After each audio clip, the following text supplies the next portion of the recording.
is for you. It is for you. It is for you. It is for you. It is for you.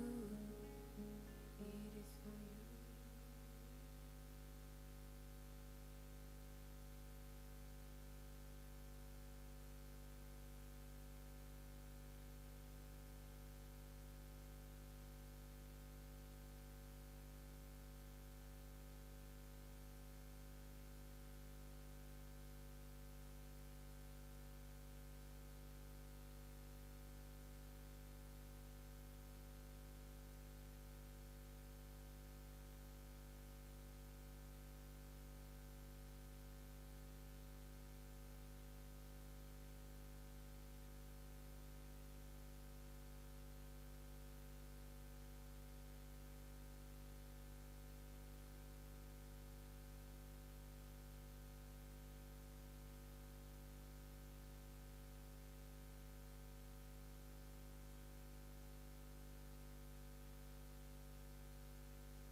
Very good. Okay, very good. Om Namaste. Welcome everyone to Satsang today. Beautiful day. And also welcome to the many friends who are joining us today via internet to participate in Satsang in real time with us. Very much welcome to you. And happy to be here to be again opening up this most important subject, you see, but only to those who feel some attraction to that. And the subject is the self, our own self. Because strange it is in the human kingdom that human being amongst all the beings on this planet, we are supposed to be the most knowledgeable. We know so many things. We know about other species also. Insect kingdom we have studied. Animal kingdom we have studied. Plant kingdom we have studied. The heavens we have studied. The sea we have studied. But our own self we don't know. We have ideas about it, but ideas and direct knowledge and experience is not the same thing. And it seems self-evident that if we really knew and understood in the immediacy and the profundity of real self-knowing, we would be a very happy species. Wouldn't you say? Very happy, very kind, very open, unafraid. But it seems we are not. So, yet at the same time, there is something inside us that's worth discovering. And satsang is really an opportunity to look into this, not to study it as a student, but to discover it in your heart in such a deep way that your life is blessed by your own understanding, beyond opinions, beyond concepts. You're again in the real flow of your own existence. So, this is how I'm introducing this subject today. Less than this, I'm not interested. To discover and experience directly the very cream of the human consciousness.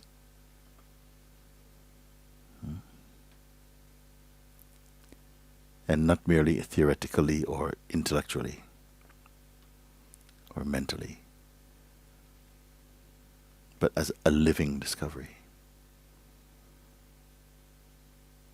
So that we may come to discover that we are not merely here to live life, but to discover that you are life, and simultaneously the perceiving of it. So any questions on this topic, very, very welcome. And come today, if I can encourage also those who are outside. Outside, you're okay out there? Yes, yes. And also through the whatever screen you're viewing this from, distance is not no impediment. You could be in Timbuktu or you're on the other side of the planet. It really makes no difference to what we are sharing today. And it has happened a number of times that people looking in through the screen have somehow found the unexpected. I've been delivered from years of psychological conditioning, from the oppressiveness of that. So we are together in a grand search that need not take long. Today could be also the beginning and the end of it at some level. And this is what is exciting, if I can use this word. It's not the right word, actually. Quietly excited about it. Is that it is graspable here today. Why? Because it is not a construction. It is not something you are going to make. So that if you are not a very creative person, you stand less chance. No, it's not something you're going to create or imagine.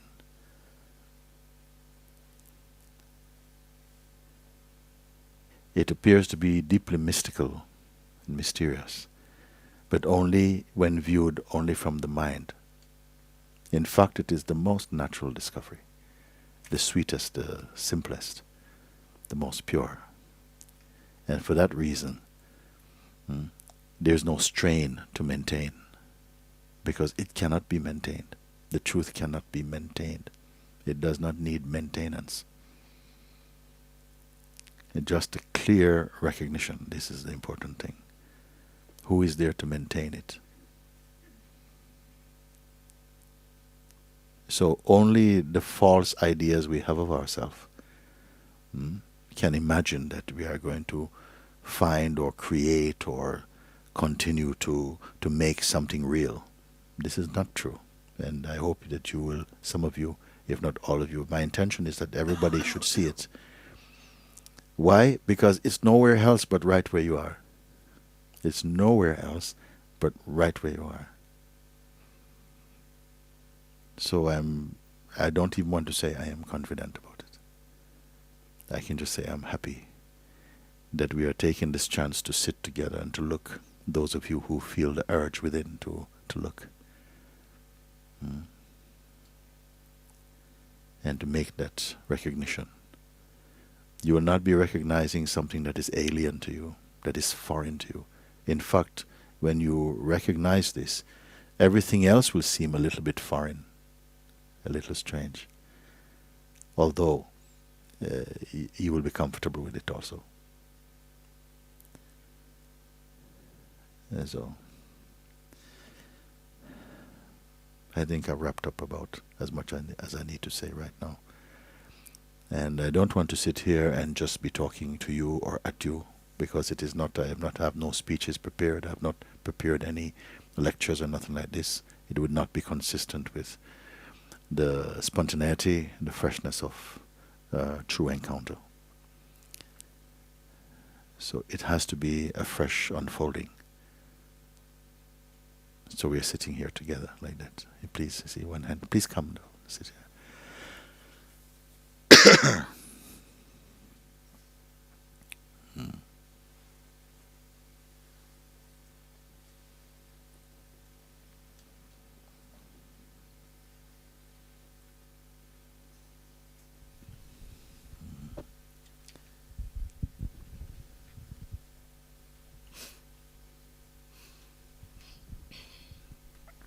Hello, Monte. Hi.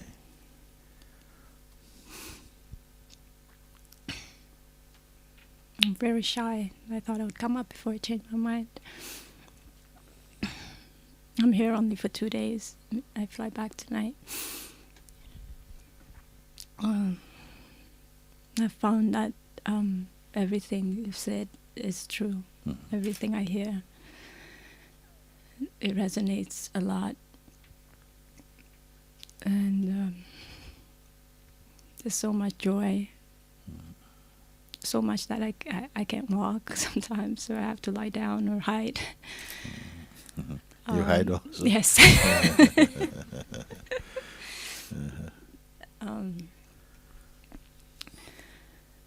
But something's tired. Something is tired. Yeah. A lot of things have fallen away. But yeah, something's exhausted. So I'm from Canada. I can only be here for today, but I had to be here. It just feels like I don't know what's tired. Something doesn't want to go on. And identity is there. There's a lot of things and no patience anymore. It's been years. I've come a long way. I'm grateful, but I feel I should be more grateful perhaps, but something can't take it anymore. And I'm 40 now. I turned, Tuesday's my birthday. And it feels like 40 is like 100 years when the mind's been active.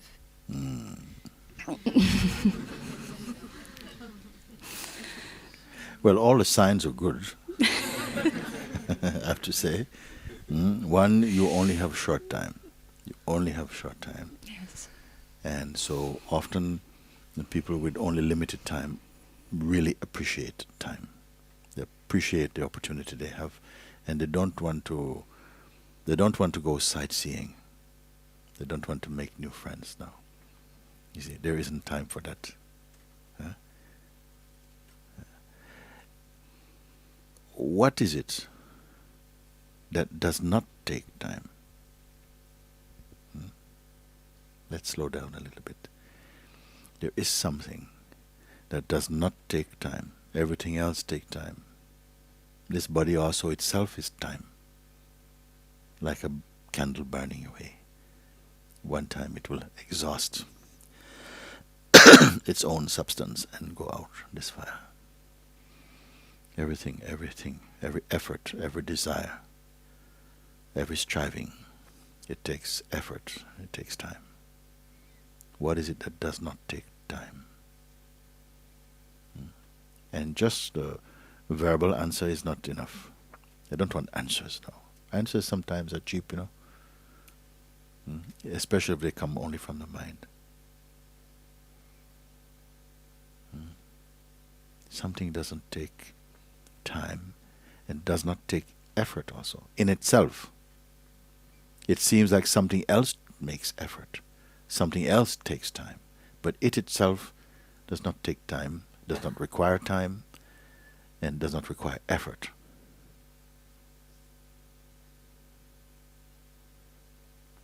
something closer than intimacy for you.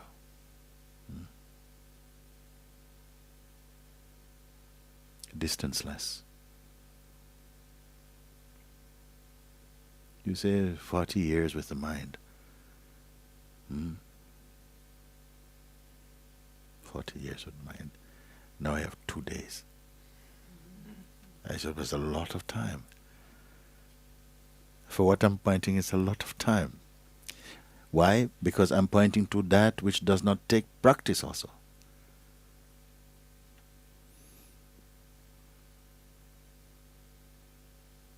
Now our conditioned mind find it difficult to accept something that doesn't take money, it doesn't take practice, it doesn't take time, it doesn't take effort. What are you talking about? What could I be talking about? So many temples are built to it. People will go on very long pilgrimages and live in caves for it. Walk naked in the snow for it. Beat themselves on the body for it. Go for days without sleeping for it. Throw themselves in fire for it. Build mighty temples and write thousands and thousands of books about it. And yet it itself is effortless. It itself makes no effort, requires no effort, requires no time. It's untouched by all efforts. The mind cannot affect it. Thoughts, emotions cannot affect it.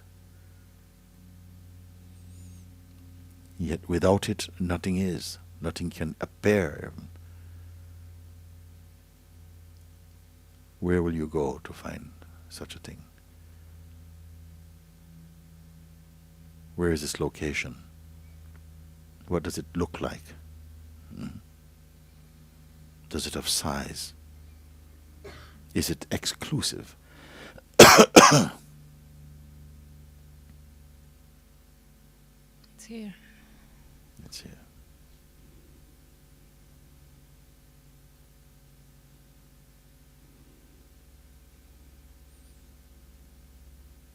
And you are where?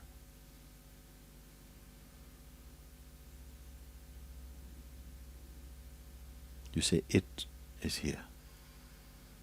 And you? Who are you?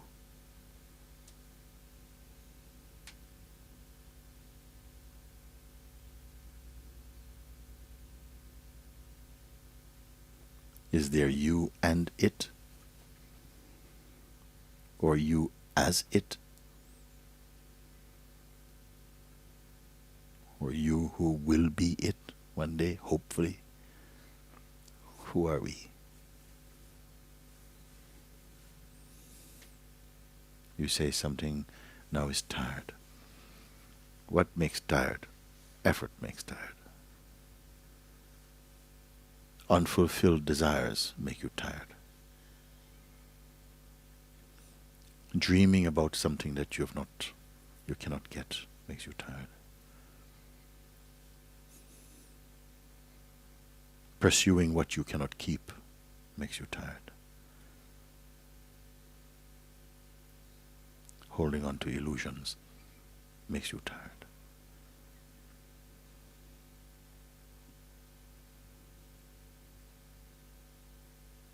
Paradoxically, when we discover something that's so profound, so simple, so light, you can also feel tired.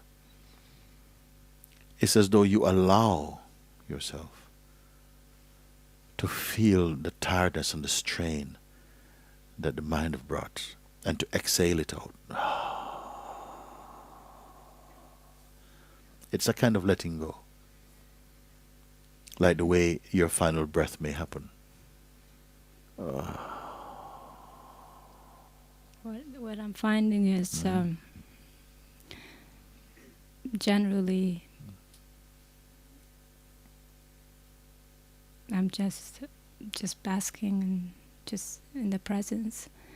But in the dynamic life, when, as most people, then I have kids, and I just want to go from manual to automatic. Yes. And just to discern, for the last maybe about 9 years, I said yes fully. But still decisions keep presenting themselves, decision making, and to discern when. And I know You have that to take everything in your stride. You take it in your stride, meaning what? As you go, you find out. As you go, you find. If you find that so many decisions need to be made, so many things are coming your way, and you'll find that somehow when something needs to be agreed, that the power comes to clarify. If it doesn't, then it's not your business.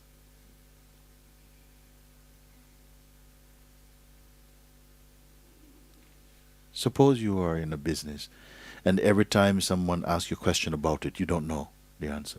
Then it's not your business. Isn't it? They come, oh, we have this thing, and we're this thing, and where should we, when should we contact you? I don't know. Did you not order 2 dozen of these things? What? No.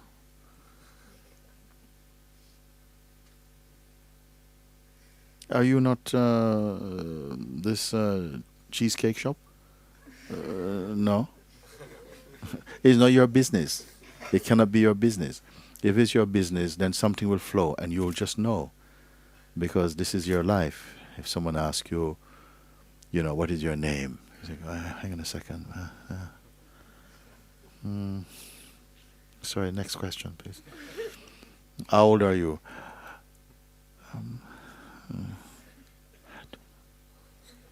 Do you know? Do you know me? How old am I?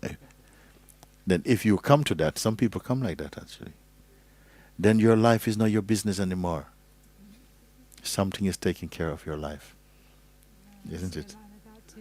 Yes, what you say about walking and not walking. Yes, walking, yes. Yeah. If you are being asked these questions and you find when they ask you, you say, yes, about this. Oh, yeah, you put this over there. You're very much in touch with that life. Then you are in that dynamic life and it is fine.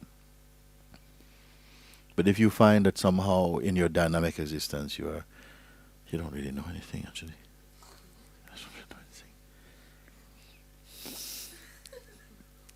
Then don't be applying for an executive position. Because I don't know anything at all. Isn't it? Because something has prepared your life to go and to flow with what is compatible with your presence. And just surrender to that, yes. And this is now my life. Sometimes there's a changing over of power, like I say.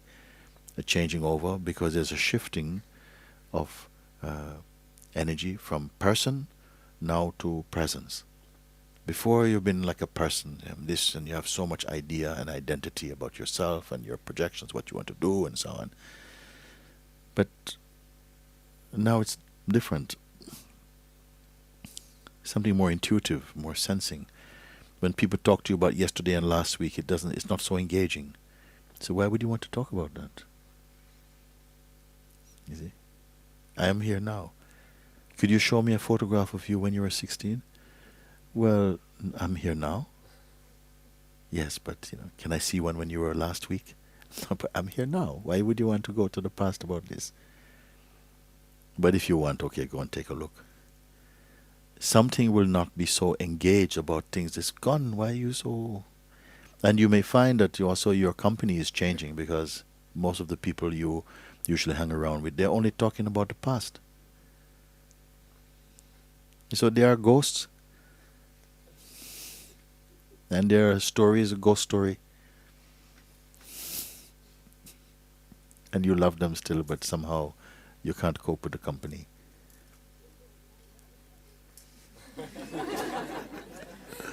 Am I sitting in the wrong room or what?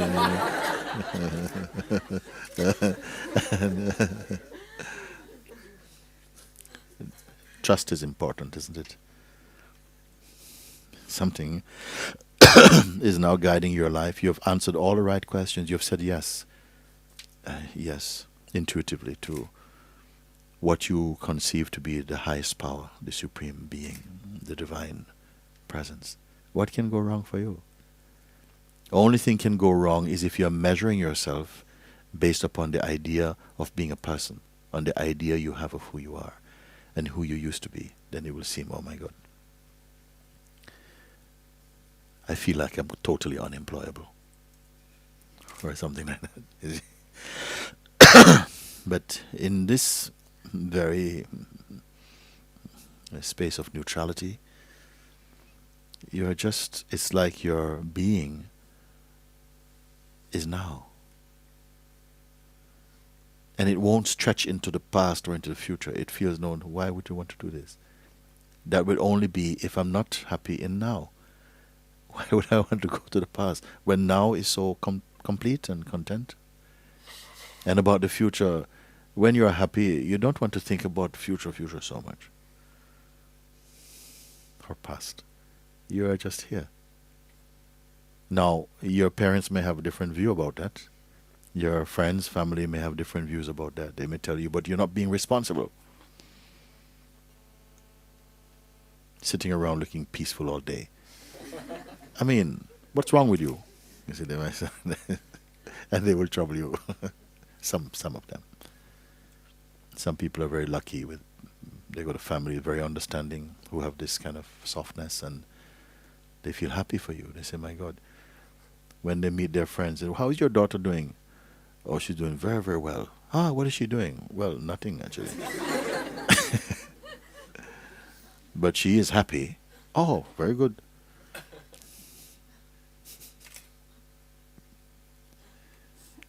I say this because you speak of your dynamic life, and when I hear like dynamic life, I'm saying the life of interactions, reactions, interactions, and so on with people, and what you're expected now. You're 40 years old in 2 days. You know, somebody's going to look. Have you got children? Yes. You have some. You know, you want more? No. No. Okay. So, they might ask you. You know, what are you doing? You know, you're a mother now. You know, what you should be like this. Why are you going off to Portugal for 2 days? What's so important? No? You see, and they may not understand that. But you must be content with what is happening in your heart. And some people, they come to the realization of the truth and they find that there's powerful dynamic energies are playing inside. And others, they feel completely like at peace. And well, both are at peace actually, because you can have very dynamic expression and be totally at peace.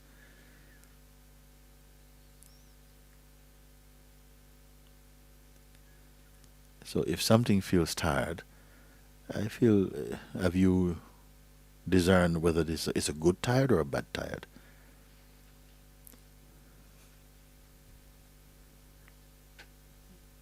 Only you will determine, you see.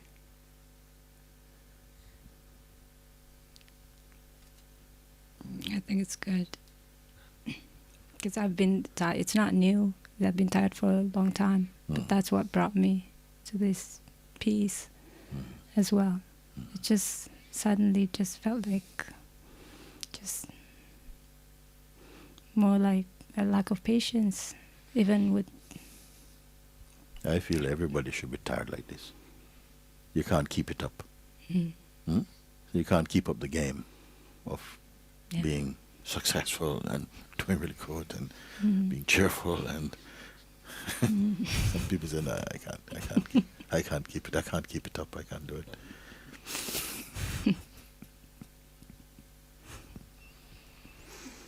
And some people, they have the energy for this. And if you have the energy for it, it's because somehow the life force is somehow supplying the energy for that. And it's perfectly fine. So discerning where's your right place for the moment, that's also. You determine whether your tiredness is a good thing.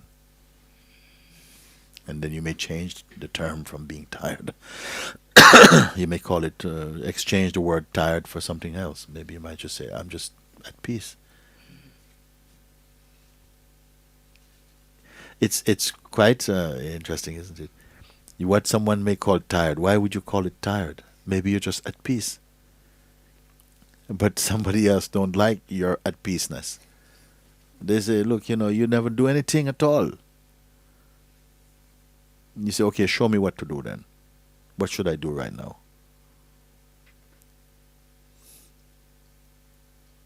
So don't listen to them.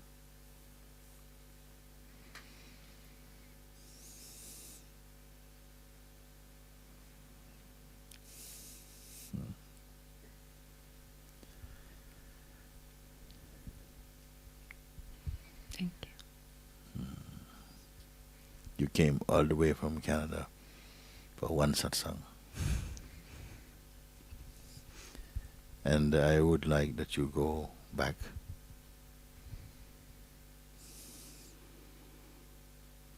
So resolved. Because I would give time for that. Someone who has done this. Many people I've met now who have traveled from Australia for just weekend. And not party, not to see their friends. They came for satsang. One man came all the way from Australia, and he hates flying. Came to London for the weekend satsang. He says, I hate flying. I feel very uncomfortable, very scared. And you know how far Australia is from here? But he came because he says, I just need to come here. And I like to meet people like that because there's a kind of urgency about them. Feels like an emergency. Yeah, yes.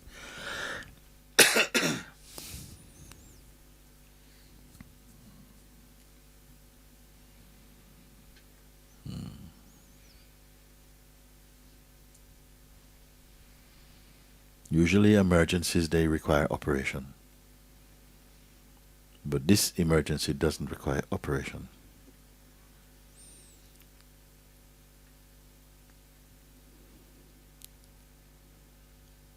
The question that you asked when I said it is here, and you asked, where are you? I don't know. When you say I inside this body, what is it referring to? Because all people, you say I every day since this body, birth of this body and the consciousness arose in it. We've been using I, me, my, mine. I every day. Behind every thought, every action, every emotion, the I springs up and says, I feel, I think, I want, I know. Like this. This I, you see. Is it always the same I?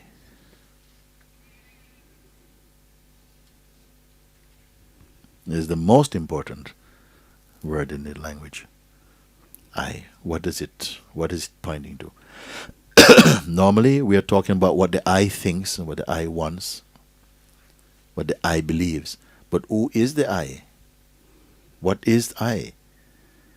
When I look at the I that I refer to, it's usually a feeling, a sensation, somewhere around here. And a tiny sensation. And then I know that something's looking at it. Yes. And yet, when I function, or when I say I, it's still coming from that place. Identity as like person, like something personal. Yes. Now I ask you a question which you are not going to be asked very often. What is that also? What is aware even of the person feeling? Everybody can accept this question today. You are aware, you say, of, we talk about my ego, my mind is, my mind, I wish my mind would just be quiet.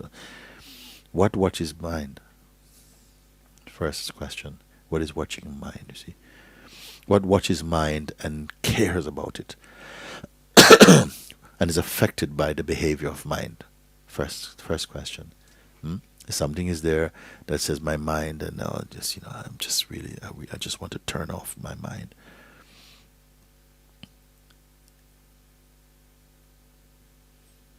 It's a very common identity that speak like that. I've just had enough of my thoughts, man. I just had enough of all these thoughts and all these feelings. I've had enough. Who is this I? Who speaks like that? Is the one that can have a relationship with the mind and also shares its identity with the mind also. But can it be found?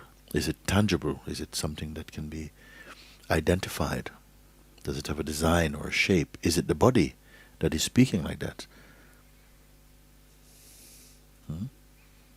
These are intimate questions for a human being, because if you understand them, you even understand the question, and go into it a little bit, you are going to discover something that will be with you all your life. It's going to inform your whole existence. It's fundamental, really, for a happy life. You have come with the highest desire. I just want to be free. I said, oh, but this can be satisfied today. If you said, I want to live in a houseboat, I said, oh, well, let's look in Google. We can check out something, see if we can find something. But I want to be free. I just want to be myself. I said, you don't have to leave this room.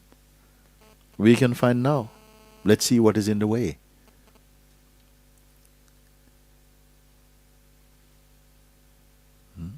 This is why I say it is natural. I don't have to redirect you to somewhere else, because it's here, the answer is here. You are the answer, in fact. But it is not enough to say that, because this has to become your experience.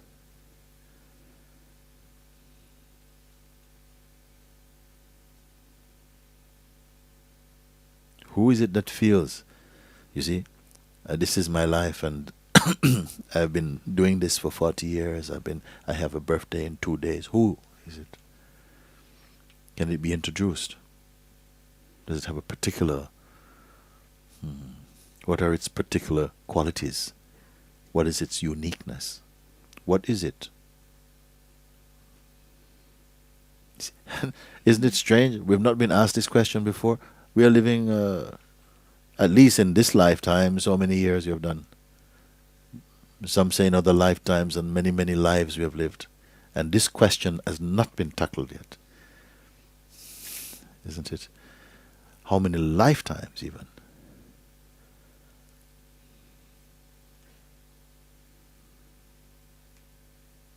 Even each day, at the end of the day, the consciousness closes down, closed for business. Goes into absolute emptiness. Like the end of a cycle. Next morning, a life, a day can be a life, even. And some say lifetimes. Many life forms we have inhabited. And yet we have not tackled this question. And now in this life, this question has come for you. That itself is called auspiciousness. I put it, sorry, I put it that there's no question that is as important for a human being to ask, if what they are searching for is peace, and everlasting life, and joy, peace, contentment. And all this is in you. Then you may ask, but what denies me these then? You say they are here. Where are they? Where is peace? Where is joy? Where is contentment? Where is my conviction, as you say, that I'm timeless, I'm forever? Why I don't know that? I said yes. Then now introduce yourself. Who do you think you are? Because who I am calling you and who you're calling you may be different thing. Maybe what you are referring to yourself as and who I am referring to you as may be different. Maybe you refer to yourself only as a body, mind, and conditioning. But I can discard all of that and still love you entirely. Because those notions, they come out of somewhere and they are not stable. We have called ourselves many, many things, described ourselves in many, many ways. And now you cannot wear the same old clothes anymore. You have outgrown them. So which one of these identities is true? Well, none of them. Something has been consistent, which has not been cultured or cultivated or constructed. It simply is. This is what I want you to see if you're interested to find this out. And then your tiredness will be over.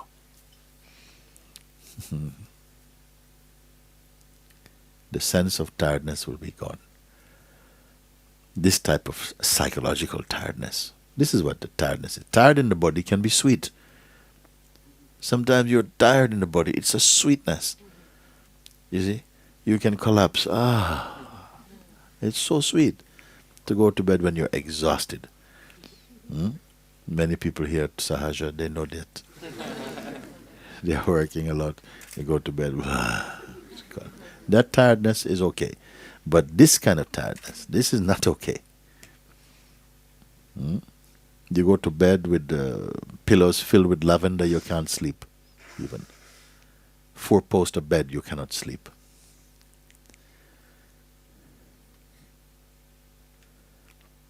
Somebody tell you bedtime story, you still can't sleep because this one says, "I'm still here." Go.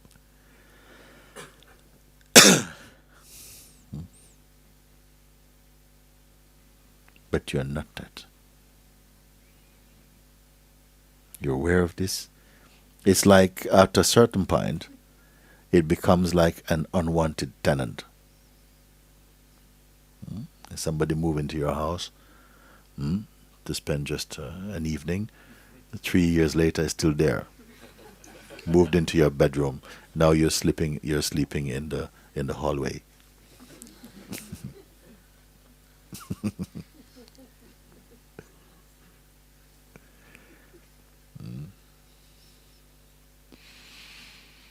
If you could discover what I'm pointing to, and you must have a sense, otherwise I don't think you would have come here.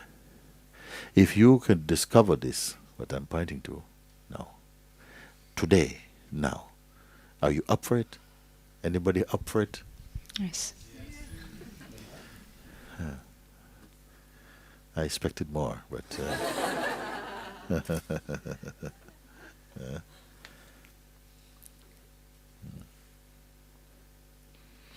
then you leave everything aside for a moment now. Now you do it. Leave everything aside. All your thoughts about, who you are and what you'd like, and even I want to be free, I want to wake up. Now, even now, that thought brought you here. Now, don't keep it now. Leave that thought now. Leave everything alone for a moment. Don't pick up any new thoughts. Bad thought or good thought. Leave all thoughts now.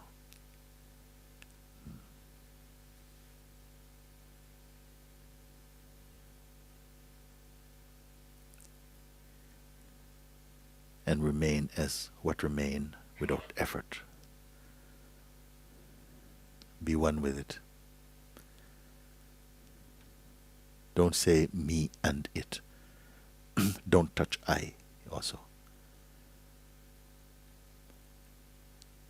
If your I has been giving trouble, don't touch him also.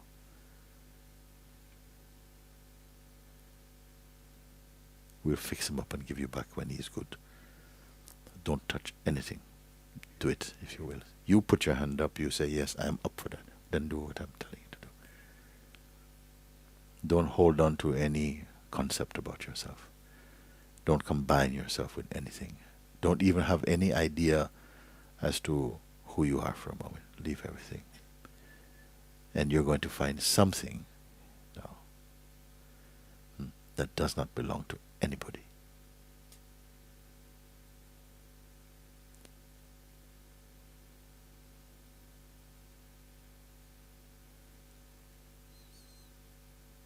Don't hold on to any idea that you're a man or a woman, or that you're married, not married, you're mother, not mother, single, divorce, you're a doctor, lawyer, beggar, thief, angel or demon, nothing at all. No name, nothing at all. Hold on. Because none of them are original to you. They were not original to you. So leave everything, and you will find that which is original.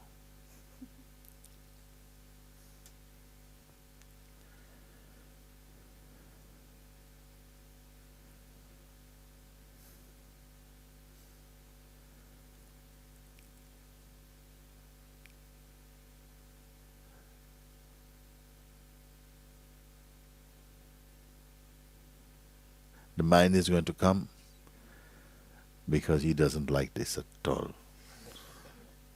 He's going to say, you know, you can't live like that. How can anybody live like that? Or he might come very smart. How can I stay like this? So, well, how are you staying like this now? What effort?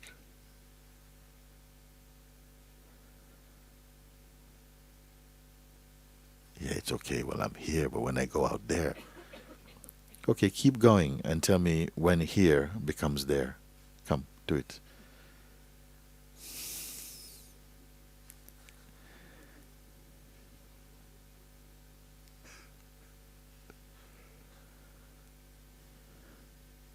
You don't have to determine, okay, from now I'm not going to speak. From now I am going to sit and I'm just not going to speak to anyone. Don't make trouble for yourself. Don't make any oaths.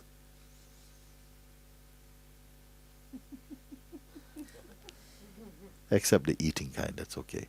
But don't make any oaths, don't make any pledges or no promises at all.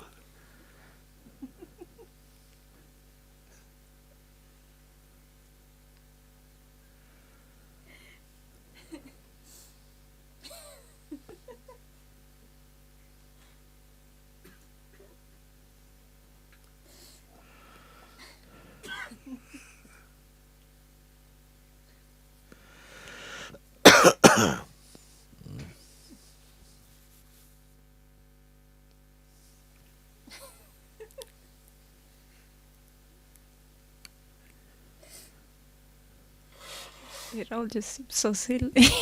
It's all very silly. Yes, yes.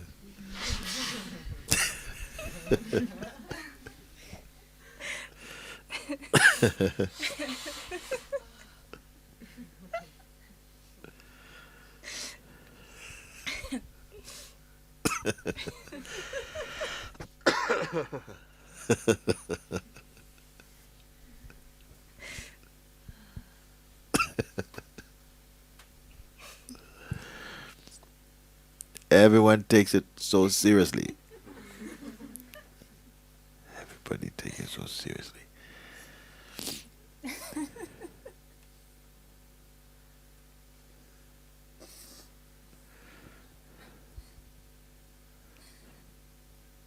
I like this. No cynicism at all. Just a laughing out of a lot of uptightness, attention which hasn't served at all.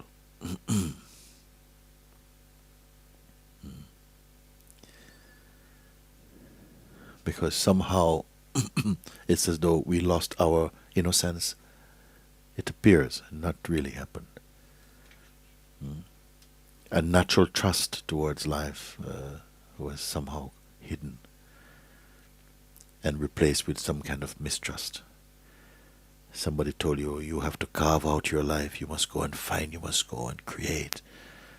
And the consciousness is behind all of it. It is playing all these roles. I have to go and do this now, it's my time. I'm 25, my friend is 24, they're already married and they got a job I don't have. And killing yourself. Mm.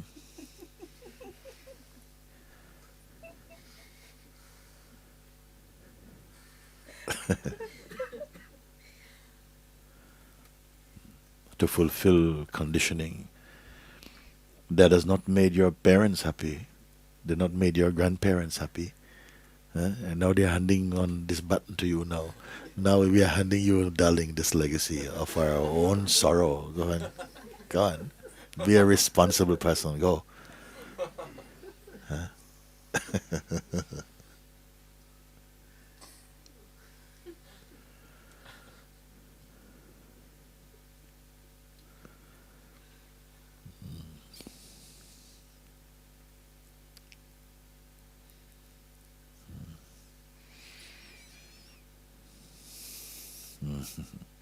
There you go.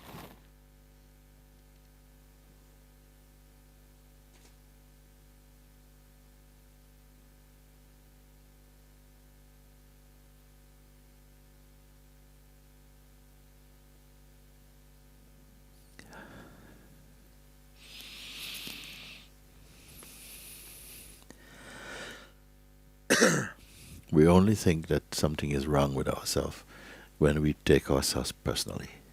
This is the only thing. As you begin to see from the place of consciousness, from the state of presence, these ideas, these tired, oppressive, heavy ideas, they will flee from you, they will not come near you. Because you're standing in your true place.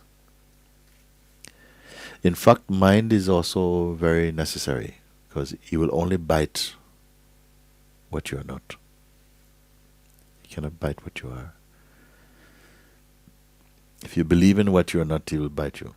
And then you say, oh, my mind, I just have this terrible mind. The mind cannot intimidate the pure self. It can only intimidate the idea we have of who we are. And the idea we have of who we are is not what we actually are. So in a strange way, the mind is helping.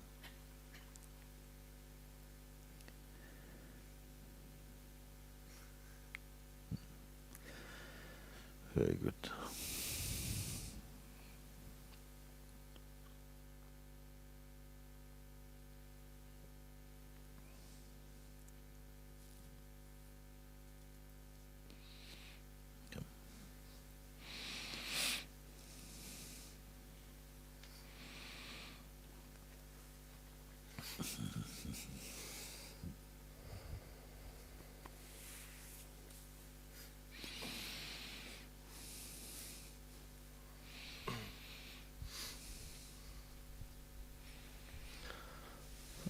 I just wanted to share that during the previous Satsangs, like the biggest pain that I had and like that I couldn't forgive, and it went away.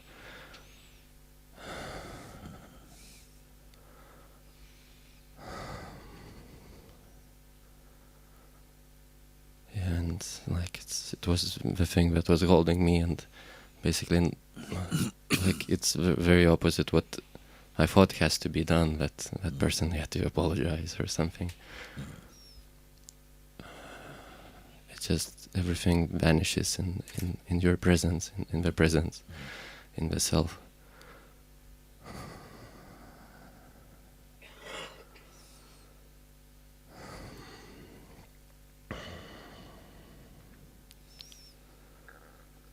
Because it was like years and years of suffering, and then just basically in the light, everything. Yeah.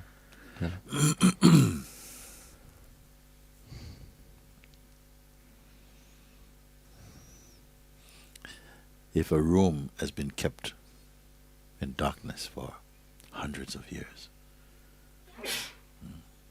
hundreds of years it's been in a darkness, the windows are closed, everything, nobody's been there.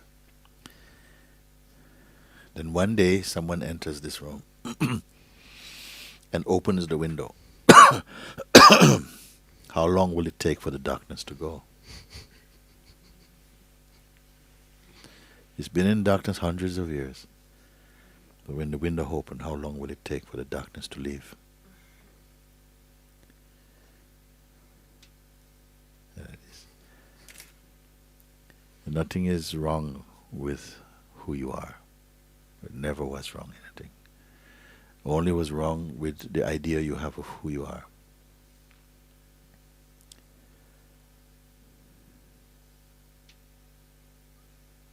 To use your life to discover the truth. And to understand and to transcend the dark influences of the mind, of the psychological mind.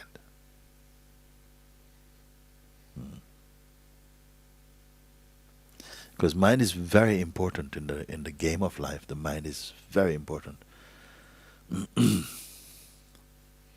Because we need that tension, you need that resistance to develop the spiritual muscle and to be free, to exercise your powers of discernment, to dive deep into the well of wisdom,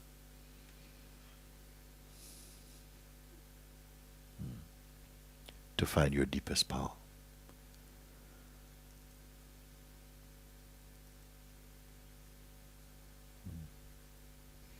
And this like switch to new state of being, it's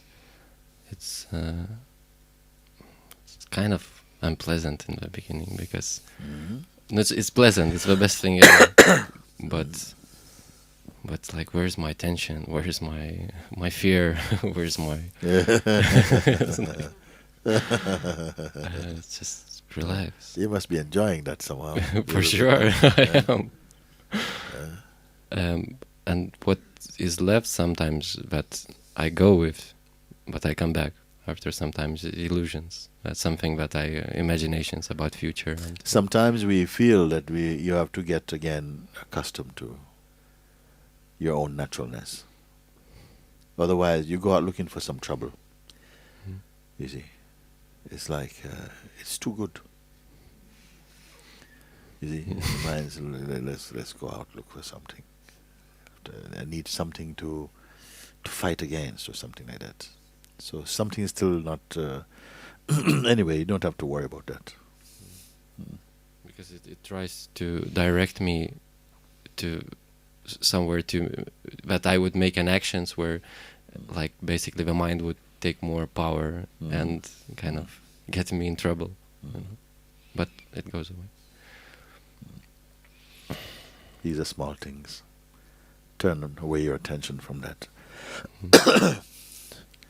To win freedom in your life is the most important thing. Then don't make it something cheap. Many people come, they have discovered this priceless gem, but they did not value it. You know? It reminds me of one story. Many people here around me have heard this story before. Once there was one man, and his life, he goes out each day with his donkey, looking for precious stones. He goes to the mountainside, and he takes his little pickaxe and he's chipping away at the mountain to find anything that looks a little bit like unusual. He puts it in the bag. And then at the end of the week, he goes to the market and see if the people who are expert at these things will purchase these bits that he finds like that. So every day he goes out like that. Early morning he saddles up his donkey and he goes out. And he's all day by himself. He has no friends. He's just totally, that's what he does. Every day he goes chipping away at the mountainside for precious stones. So one day, after being in the sun the whole morning, chipping away little nuggets, little things he's finding, little things. He goes to take his sandwich, little lunch, and have a big drink of water. And suddenly something fell from the heavens, like this, into the sand. What was that? And he's by himself. He goes over and he looks, and right there he sees this thing that looks beautiful. celestial gem has fallen from the heavens. It is priceless. He looks at it, he picks it up. What is that? Look. He looks at it. He says, Then he tells himself, it must just be a piece of glass. It's just a piece of glass. Look how clear it is.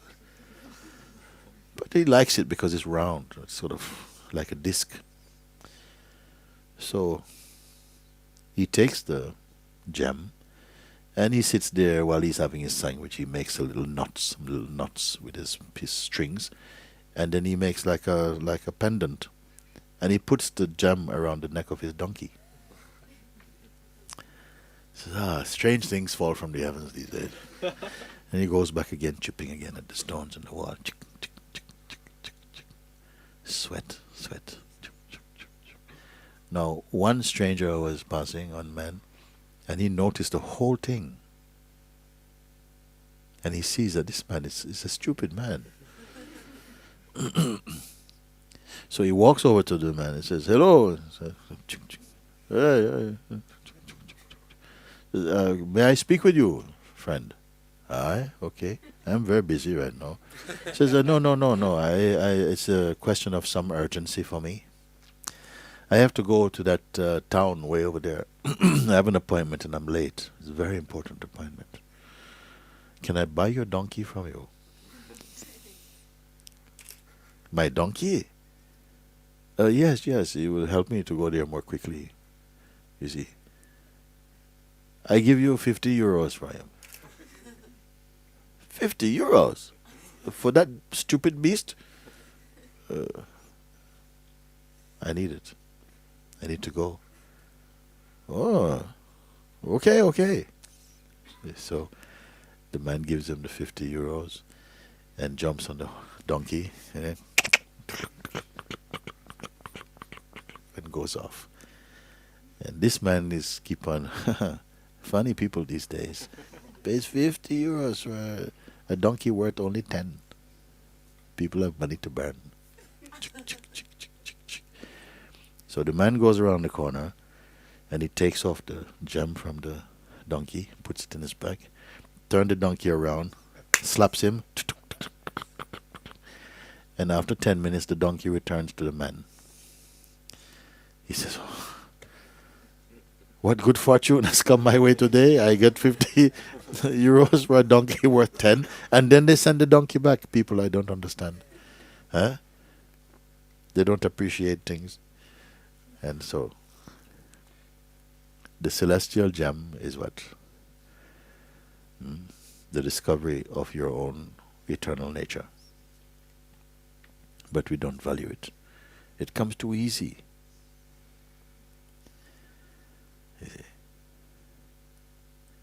And your mind tell you, it's just a piece of glass.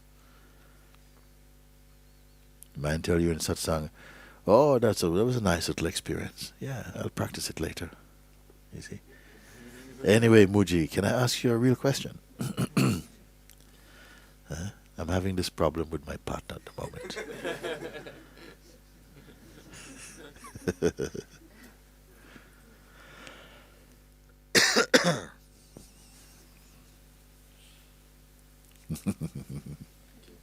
Thank you very much.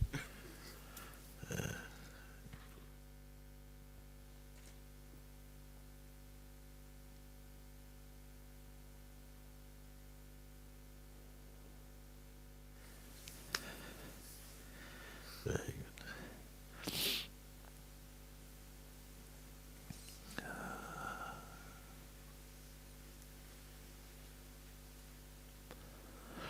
We are accustomed to look for something. The mind is full of promises for something. Whether that something is a person or some ideology or some money or fame or something.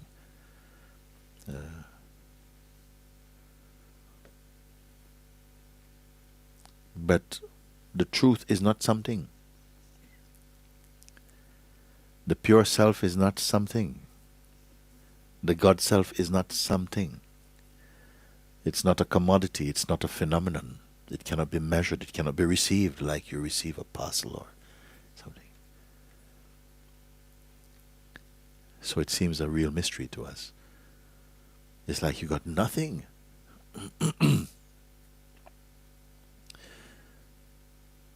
We have been cultured to become the best something you can be, the best somebody or the best something you can get. You have to have something to show for it. But you cannot possess the truth like that. There cannot be truth and you. They have to be one.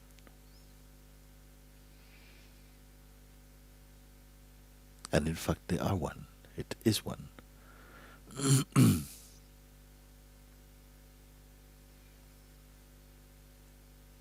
Therefore, when I say don't concentrate on anything, because by habit the mind is always holding some intention or some object, and then you believe in this object, that this object is going to give you something, it's going to make you more happy, and then so on, so on, so. And by all means it is fine, because in life we have to eat, we have to have friends, and we move around. This is okay. But don't exchange this for yourself. Don't take it to be what you are.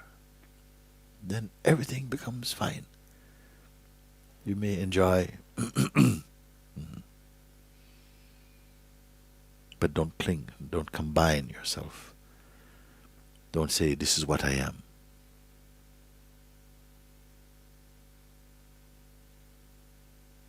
Then everything becomes light.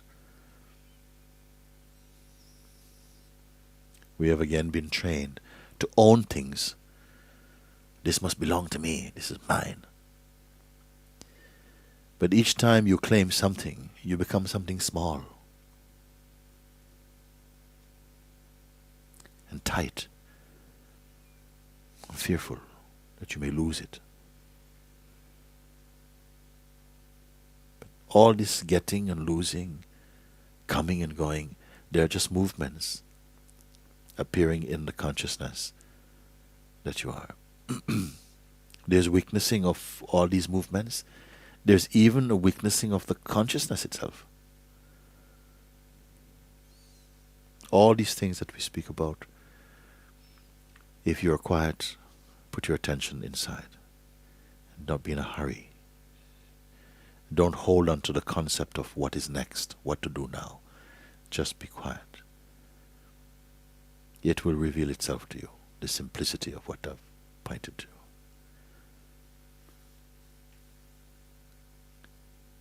And a deep silence and peace will arise inside your heart. It's not coming from outside in. It is already here. But somehow eclipsed, so to speak, by a fascination we have for our mind's projections. This simple thing I'm pointing to. Very good.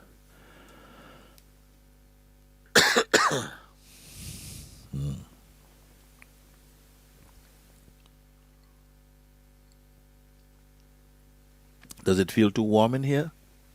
Are you feeling sleepy? I don't want you to feel sleepy. Should we open some, I don't know what we can do. Open a door or something? Yeah, because if you feel a bit sleepy, then somehow I want your attention a little bit on this.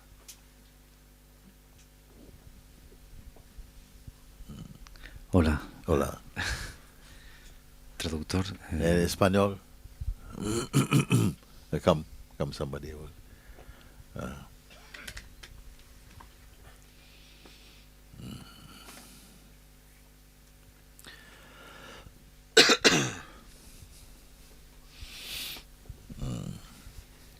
Good. That's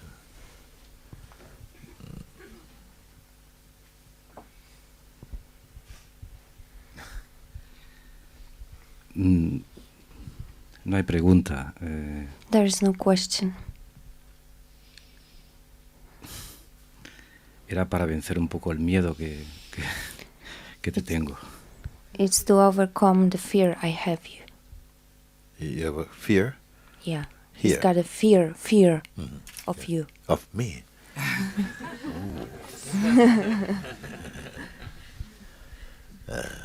A ti y a la gente también. Of you and of people. Ah, I see.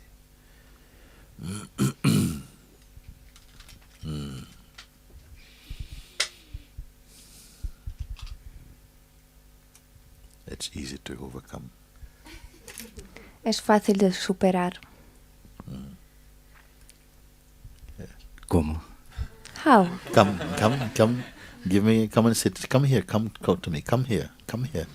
Ven Come aquí. right close to me, right here. Aquí cerca. Yes. Cerca mío. Yes. And then you must tell me what you are afraid of.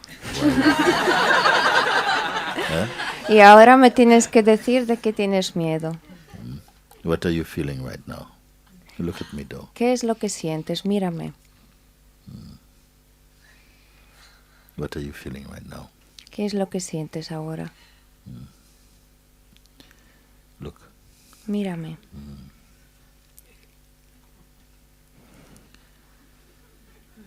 You can say it's okay. Puedes decir, está bien.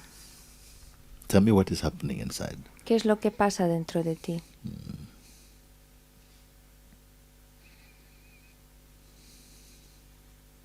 Look. Mírame.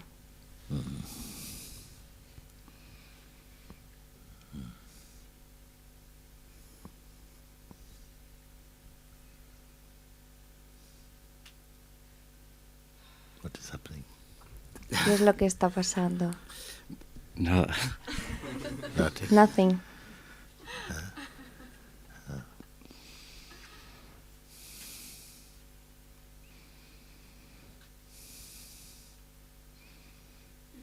What are you afraid might happen if you come close like this? Si te acercas así, ¿qué es lo que tienes miedo que pueda pasar? Yeah, come even more close. Me acercaré un poquito más.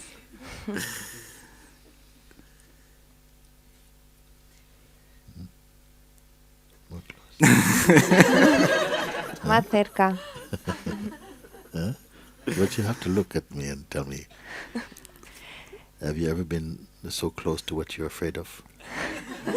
Quiero que me digas de aquí de cerca si alguna vez has estado tan cerca de la cosa que tienes tanto miedo. More close. Más Look cerca. at me. Mírame, mírame.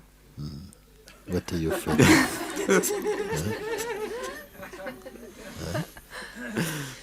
¿Qué? What is afraid of now? ¿De qué tienes miedo ahora? De nada. Nothing. Of nothing.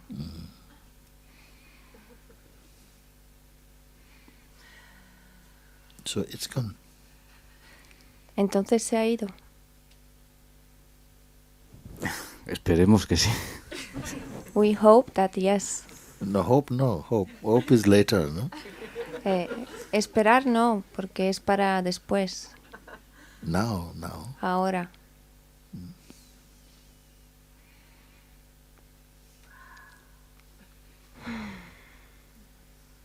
I am not afraid of you. Yo no te tengo miedo. Sure. I love you. Y te quiero.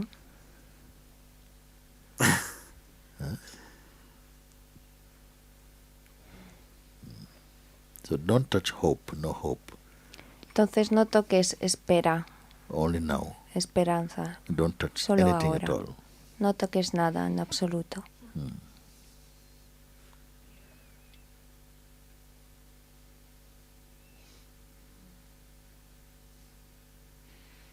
Don't touch I. No toques yo.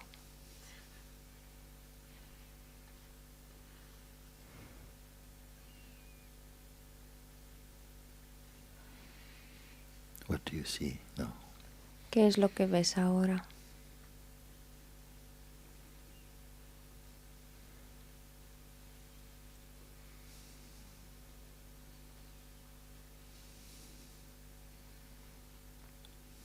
Don't imagine.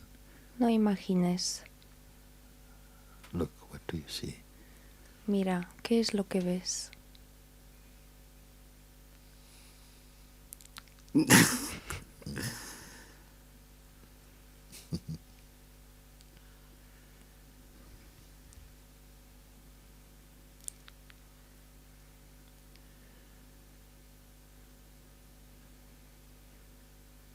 Don't hold on to anything at all.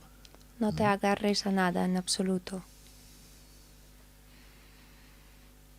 Don't protect anything at all. No protejas nada en absoluto.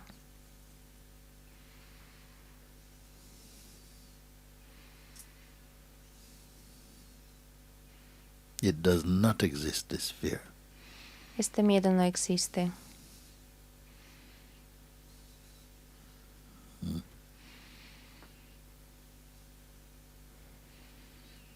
What is happening? ¿Qué es lo que está pasando?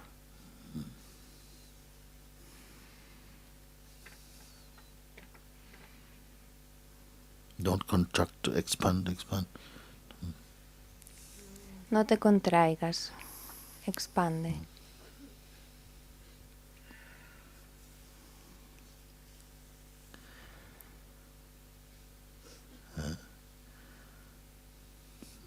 It's only feeling, only feelings. It is feeling.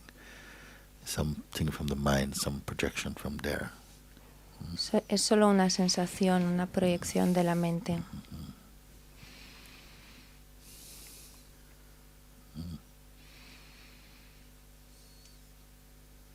Tell me what is happening. Dime lo que está pasando.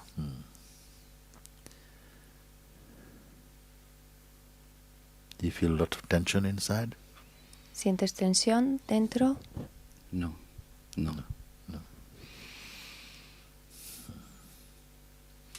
Anything frightening inside?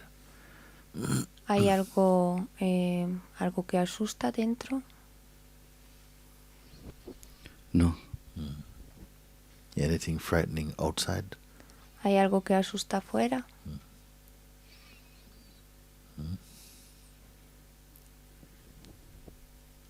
Look and see. No. Creo. I think. No, I think. If you look, then you will not think, you will just say. Si miras, vas a ver realmente.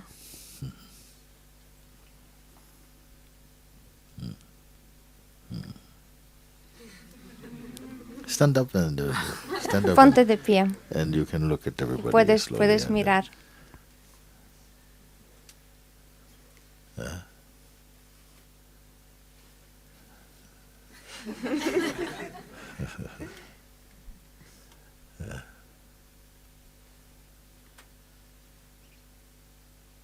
So many people love you. Tanta gente alrededor tuyo.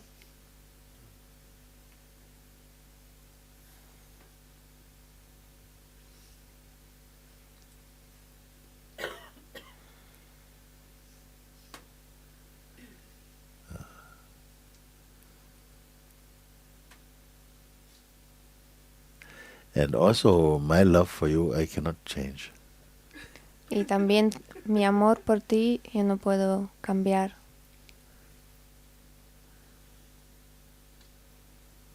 So only the mind must be afraid, not your heart is not afraid about it. Entonces solo la mente puede tener miedo. Tu corazón no puede tener miedo.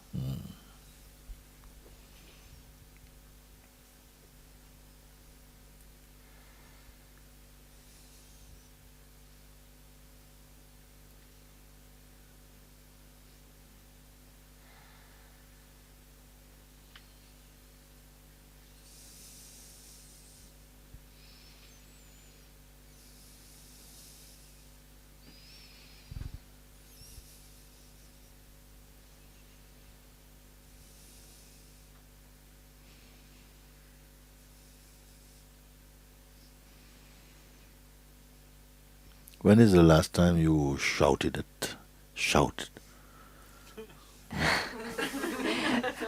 ¿Cuál fue la última vez que gritaste? Sí, de verdad.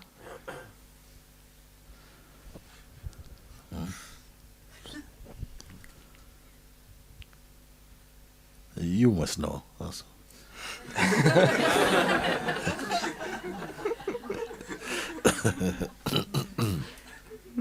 He doesn't shout too much. Not too much. Que no gritas demasiado, en general. Sometimes it's good. If you live in very lot of people around you, you can scream into a pillow, you know. Si vives con la Yes, gente it's quite alrededor healthy. tuyo, tú puedes gritar en una almohada. But Así. you can do now also. Ahora también puedes si quieres.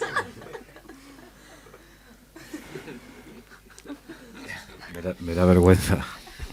He is ashamed. Yeah, this is why I want you to do now.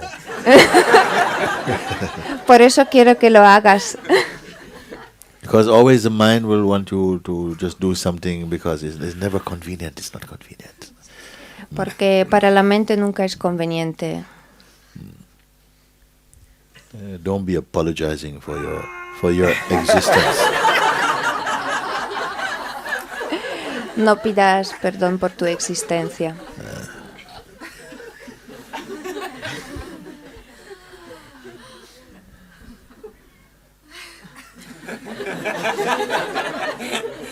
You want to practice a little bit?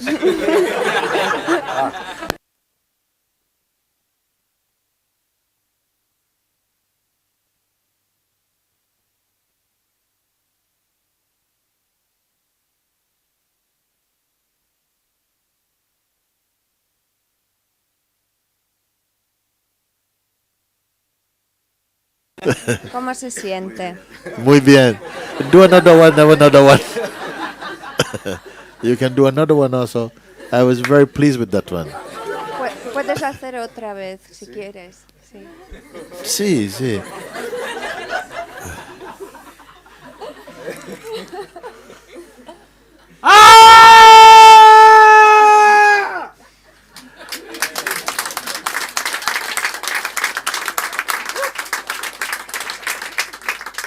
One more.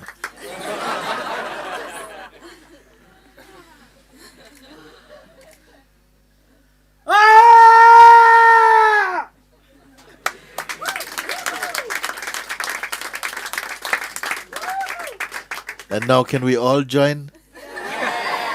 Okay, after 3, 1, 2, 3.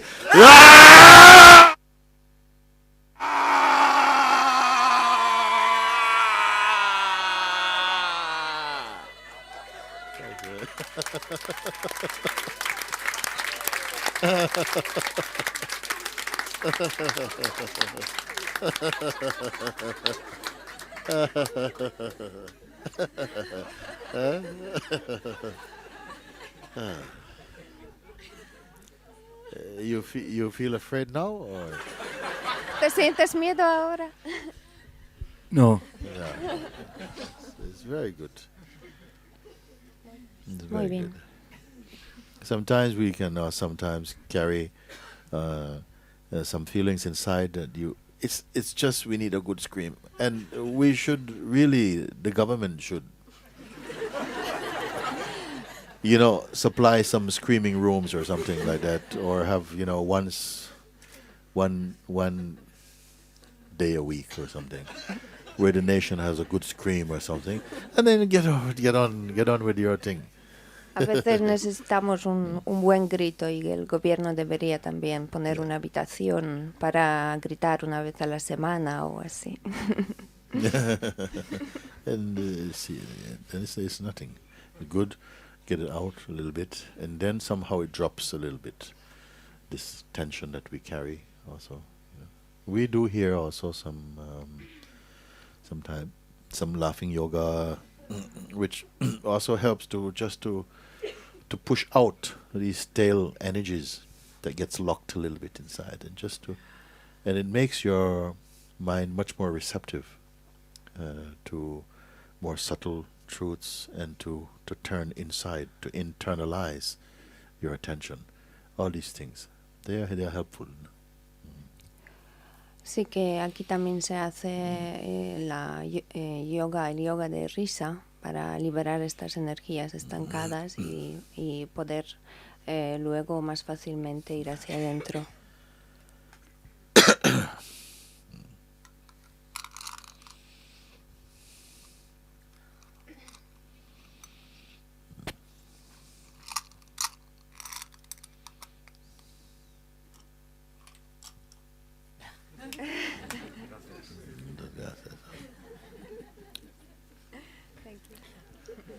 Very good. Gracias, Muji. Muchas gracias. Muchas gracias. Thank you very much. Thank you, thank you.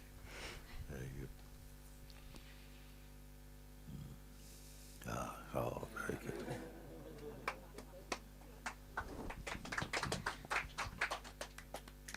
Thank you, thank you, thank you.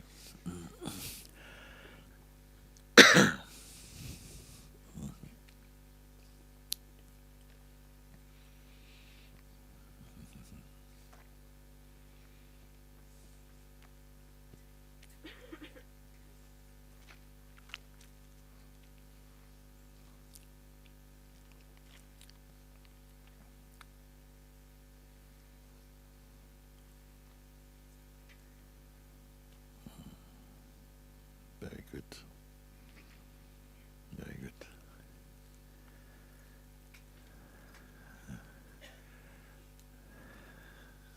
Oh, very nice.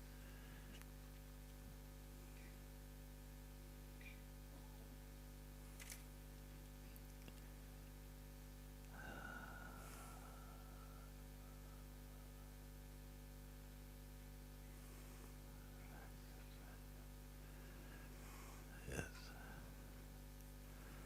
Wonderful.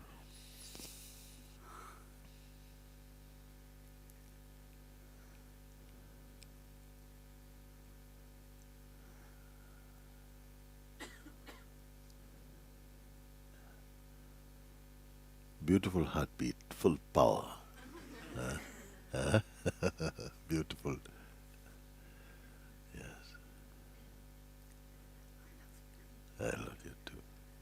And I'm so scared. Yeah, so scared also. Everybody's laughing. Said she's very afraid to come to the front, and everybody's laughing. You see, and it's so wonderful. But you came, isn't it? Something is greater than the resistance and all of that.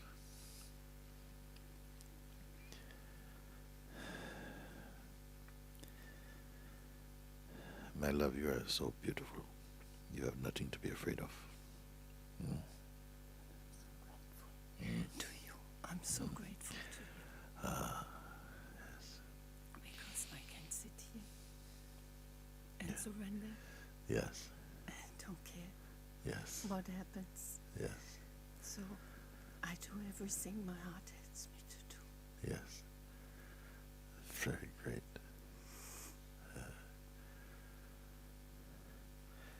You can have a shout as well, you know? Yeah. Yes. Huh? But I can't shout. You cannot? Why? I don't know. Oh, you can do it. It doesn't come. It will do it. I put my hand here and you will do it. You will do it now. I try. Yes, yes.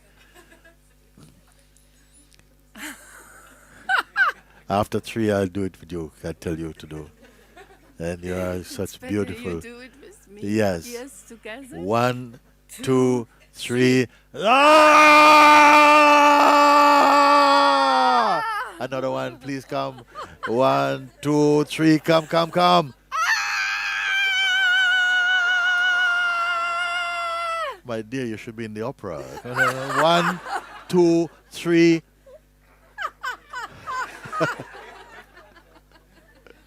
Huh?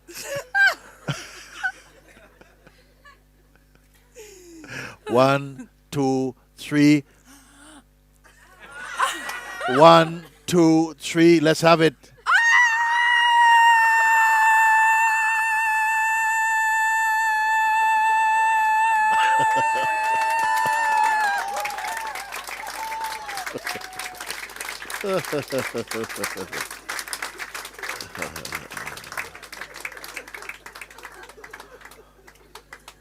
So wonderful, so wonderful, so wonderful.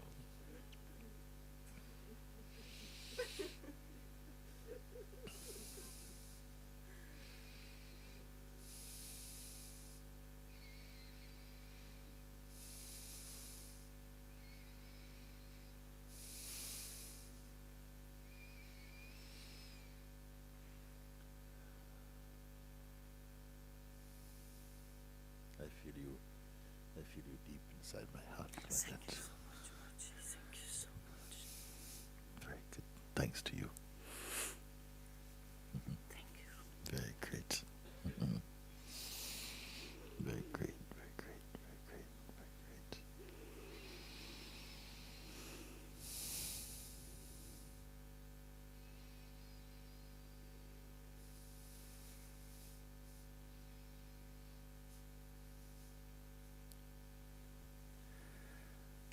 Love you, love you, love you. Love you, love you, love you. Very good.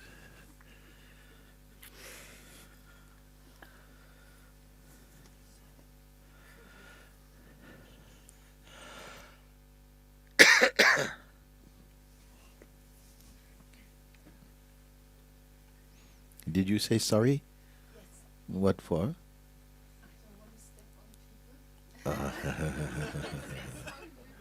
people. Just,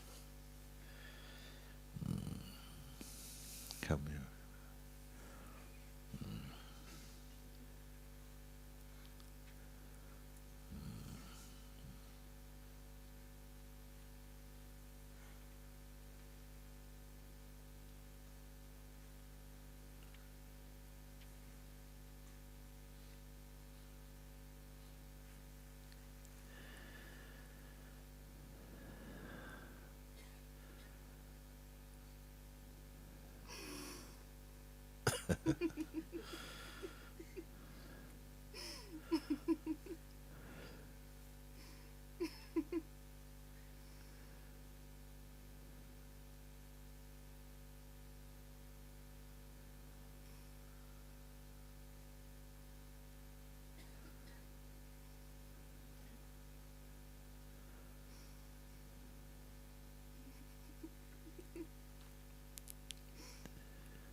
Her face is so luminous, like it's been washed from the inside or something. What is that? What has happened to you?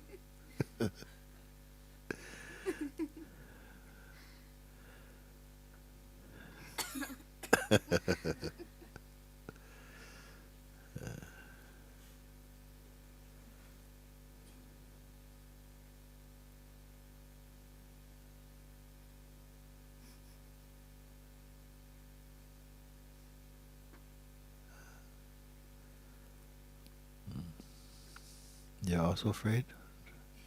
Can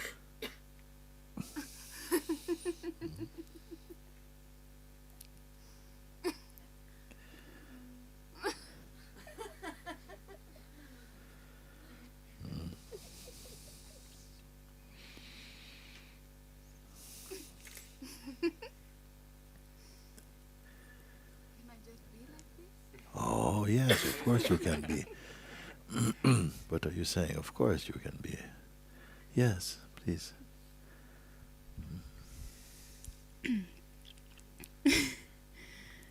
Can I just be like this? Yes. Always?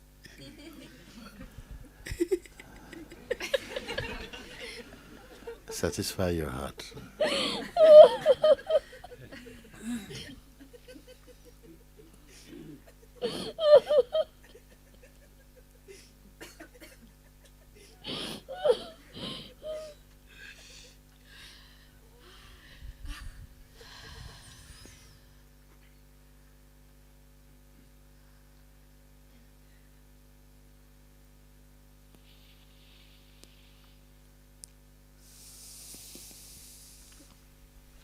It is satisfied all the time. Yes.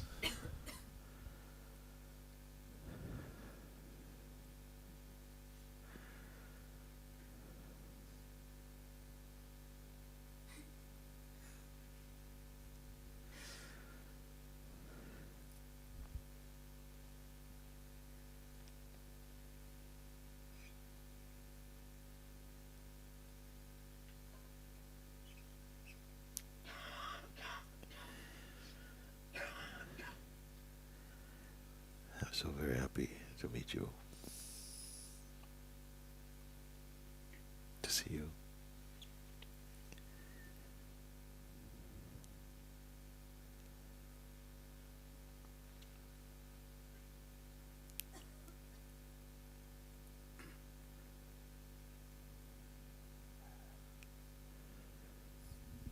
Me too.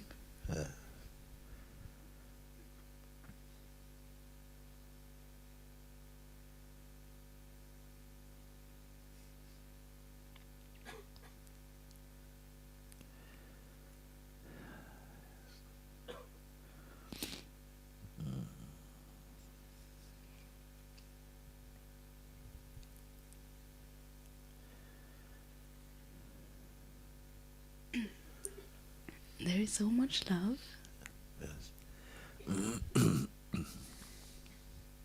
to everything.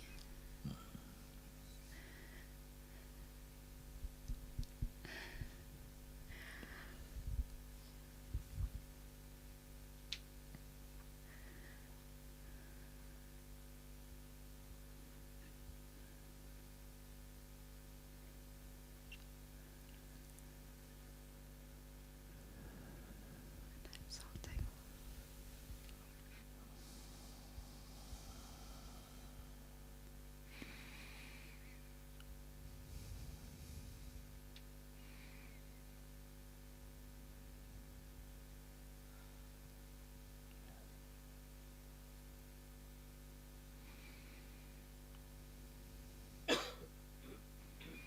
And this joy can never go away. It can never go away. This peace can never go away. Something else may go away.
Come.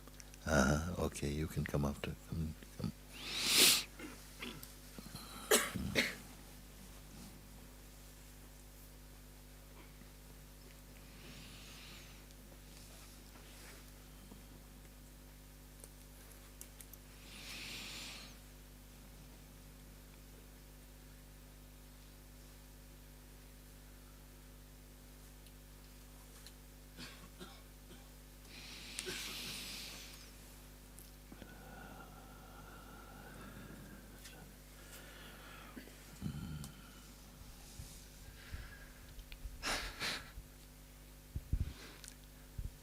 I cannot cry. had, well, I cannot cry. I cannot cry. I never cry.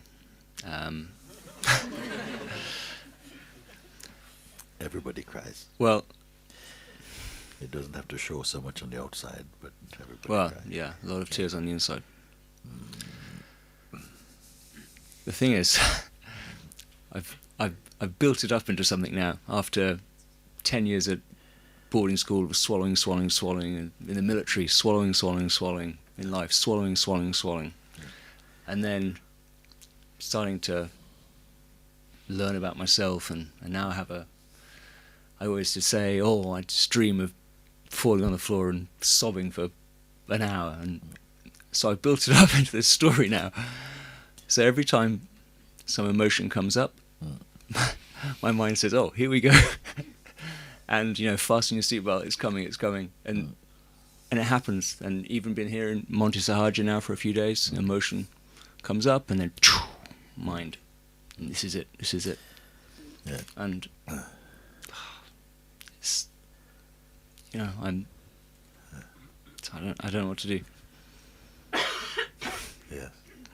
The mind is very cunning like that.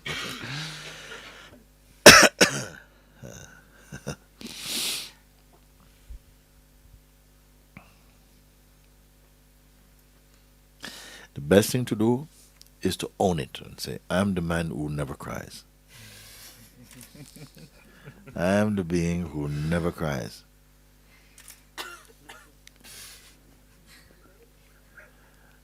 You see? And then say, okay, that's it. I will never have to cry the whole of my life.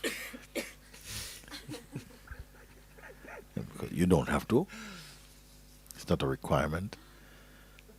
It's just a joy. So some people, they're laughing, but actually they're crying. And some people, they're crying, but actually they're laughing. And some, it just switches like this. And we quite never know what's going on.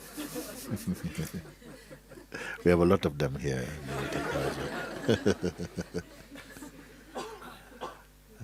It's any kind of release, letting go. Letting go. I don't care if it's tears or laughter or whatever.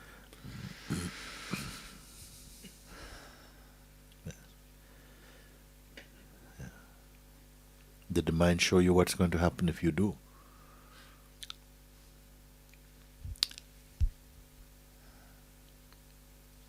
Yes. What is going to happen? I have over 40 years invested in being strong. Yes. It's a lot to give up.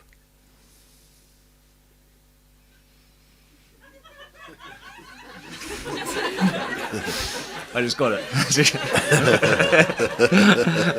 You're asking what the mind was saying.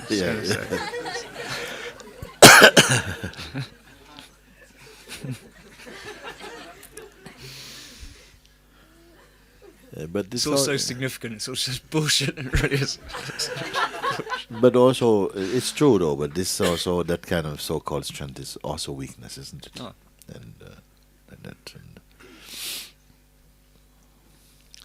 And don't make a big deal about it. Don't make a big deal about crying or laughing or anything else. Because the truth is not about that. The truth is not about that. Even if you never cry one tear in your life, or laugh at anything, it doesn't matter. If you discover the truth, then there won't be anybody laughing there or crying, in fact. It will happen, the laughing, but you'll be free from being someone who laughs or someone who cries. It will happen and sometimes you don't even notice it. You see? It takes a lot of energy to be a person. It takes no energy to be the self. The person has to be always vigilant, always have to be watching who is watching and how you come across, and so it's such a burdensome thing. But all this is is going to drop from you. In fact, it's already started. So I'm not worried about you at all like that.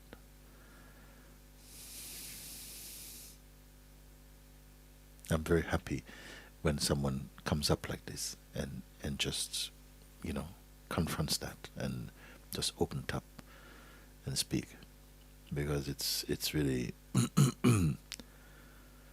it opens doors for other beings, others also. Many people feel trapped behind their emotions and feeling, and they've been taught to always control and never let the side down, and always to be. And it's okay. Somehow consciousness has chosen a body to experience these things, and then also to go beyond them. As I said earlier, it's as though the consciousness creates the sense of a problem in order to have the experience of transcending them. You see, sometimes you can feel like you're stuck, and this thing is stuck and it just won't move. But that's it. Don't focus on that. Don't focus on that.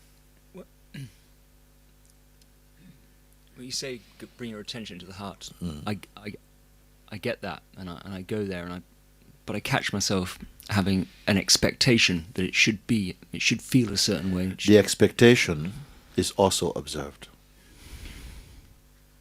You're not caught in the bubble of that observed thing. Whatever it is that is occurring, whether it is some feeling that, yes, I can see my mind running ahead. Your mind cannot run ahead of you, the real you. Because even if it could move 1 millimeter in a billionth of a second, it's still, you're faster than it. And you're going nowhere. Because it has to register inside the consciousness. So, it's like whatever it is, so there goes again before I can do anything. But both it and the one you think you are both sensations in that greater awareness. The awareness is already here. This is your true place. When you're confirmed in that, the so-called mind in its psychological play, you just cannot challenge that. It's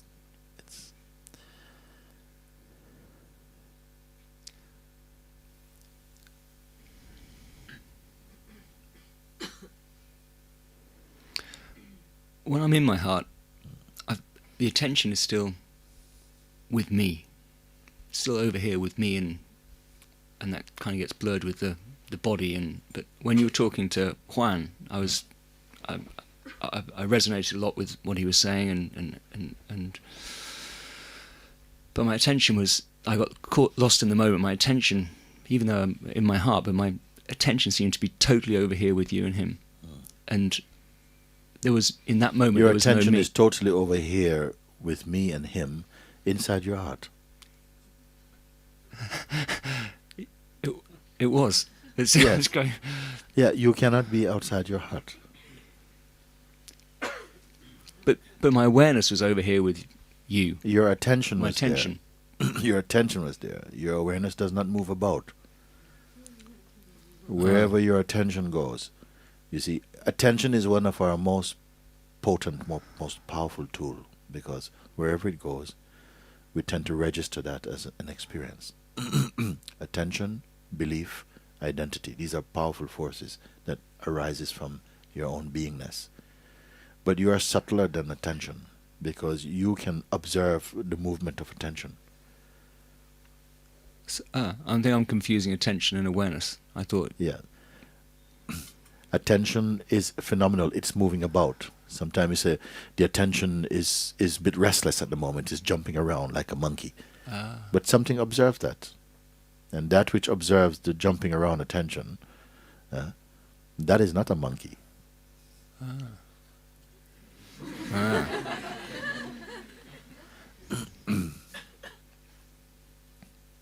The attention is to do more with mind. Awareness is your self, your heart self. But when my attention was on you and Juan, there was no me. It was totally over here with me. Yes. Was that? perceived inside your heart. It is just our culture of thinking that makes you feel that you left yourself. You cannot leave yourself. It is just a thought believed in, become a sort of like a global acceptance that this is so. It is not so. The fact that you can perceive is, even the functioning of perceiving something is perceived in awareness. The fact that you are functioning and perceiving, that is perceived itself in awareness. The awareness does not move about.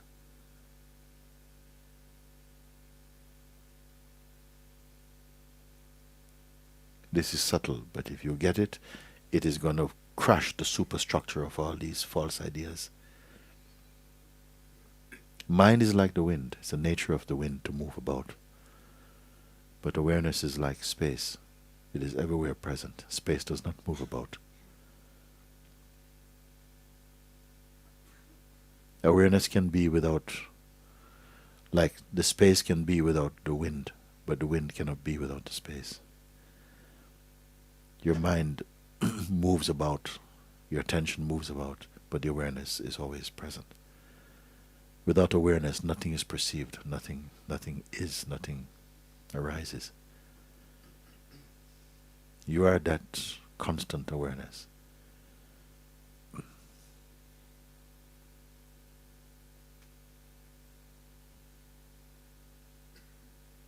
The consciousness is like the lighthouse, but the lighthouse itself is seen.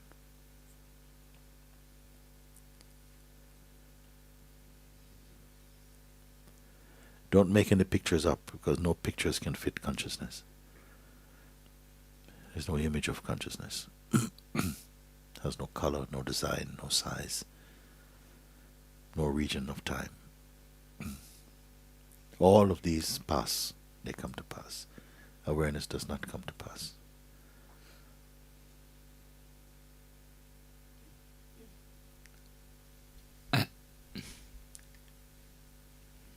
Say.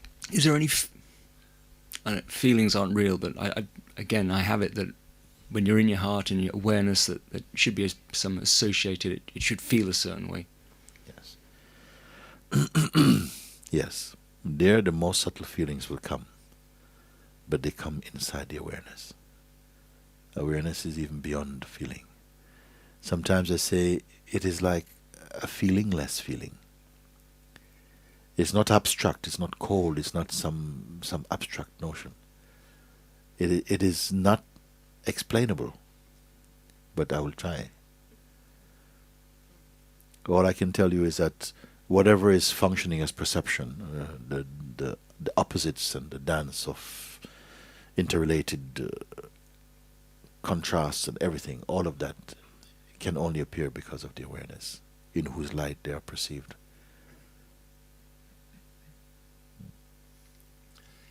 You say it's effortless being in the self, and but it seems to, the way I'm doing it, seems to require. I mean, I'm bringing my attention to the heart space, and that seems to take effort. Yes. To keep it there, and I find myself because presently that instruction feels most valid for you. That is something that you must do. You must bring the attention to the heart, and that is a valid intention and action to take. But if you're not able to do this, you say it takes a lot of energy to do this. But I'm saying that even the attempt to do it is itself observed from awareness, which is your intention to reach awareness. But you are the awareness within which the idea of yourself is striving to reach awareness. And that is seen.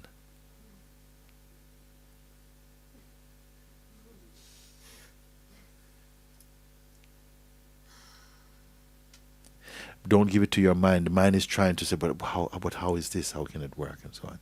And even the attention, the intention to use your mind to try and understand it is also observed in the awareness.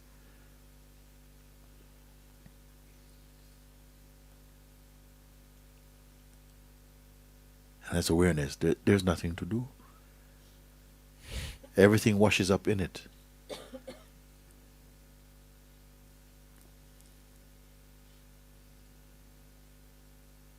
It is beyond practice.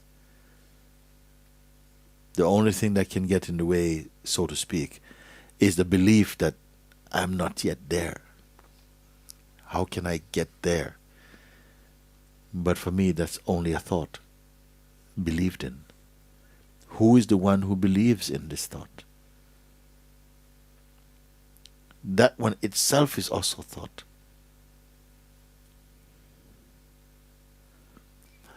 But it is thought with feelings in it. It's got a lot of conditioning in it. It has a lot of juice. It's got the vital force in it. Everything is with it. It is like a living nerve center, energetic center. But whatever it is, it can only appear and be perceived in the awareness, which defies every category.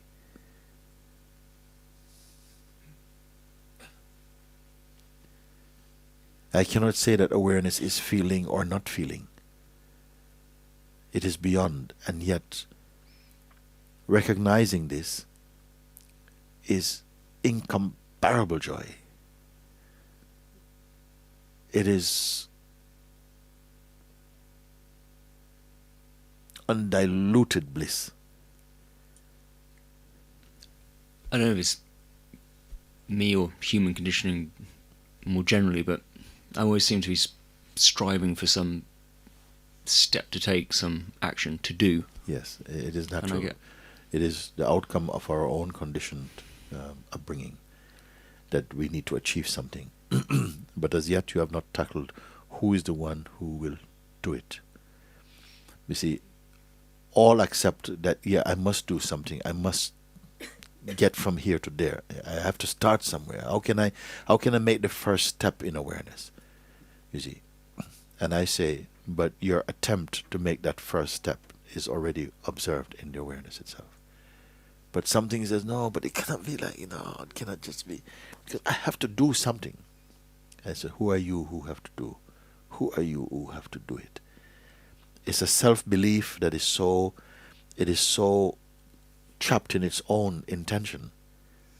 But when it is seen as merely a phenomenon appearing in that space of awareness, it immediately loses all the power that's gone from it. And you find, but I just am. I just am. You're going to spend a long time practicing to find what is effortless for you. It is like we are sitting here and you come and you say, Muji, how can I come to Sahaja? And I say, John, but we are in Sahaja.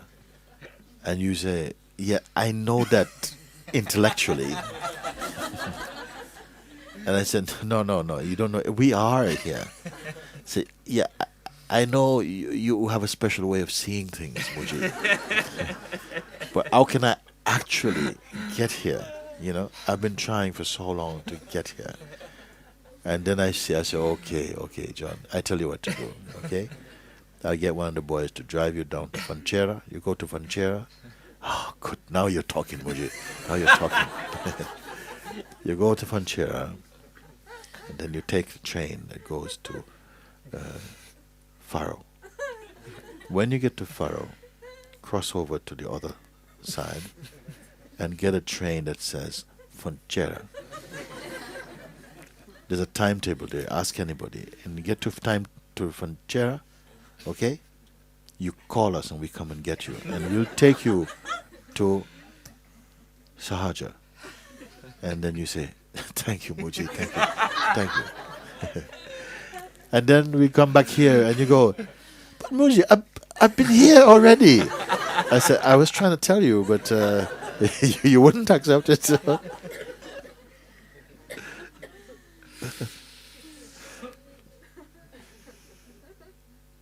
Something is inside that feels like, no, it cannot be that.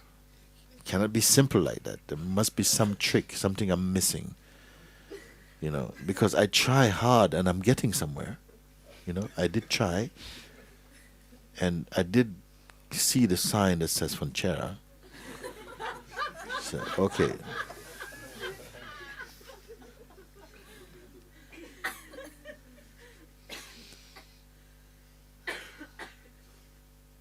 but I didn't see any sign that said Monte Sahaja is here.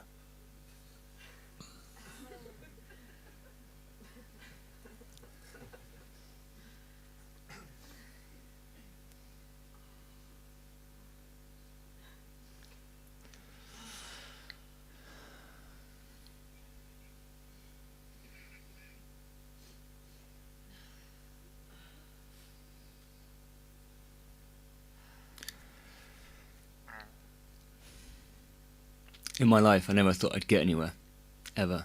So I always thought if I tried hard enough all the time, Yes. that would be enough. And for most things, you will have to try. For most things, to achieve most things, you'll have to try. We all have to try to do something. If you want to be a mechanic or a doctor, you're going to have to try. You have to study it to get there. But you've come here for something else. You come for something which is already you.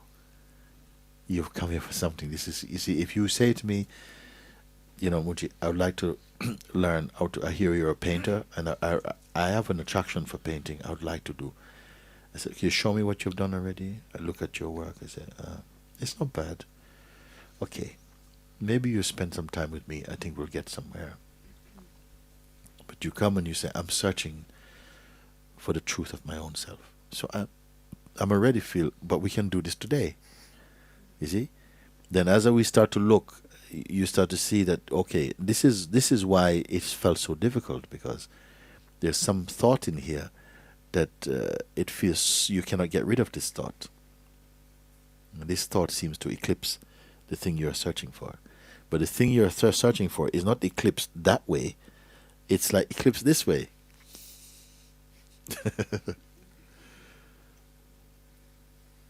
And this is why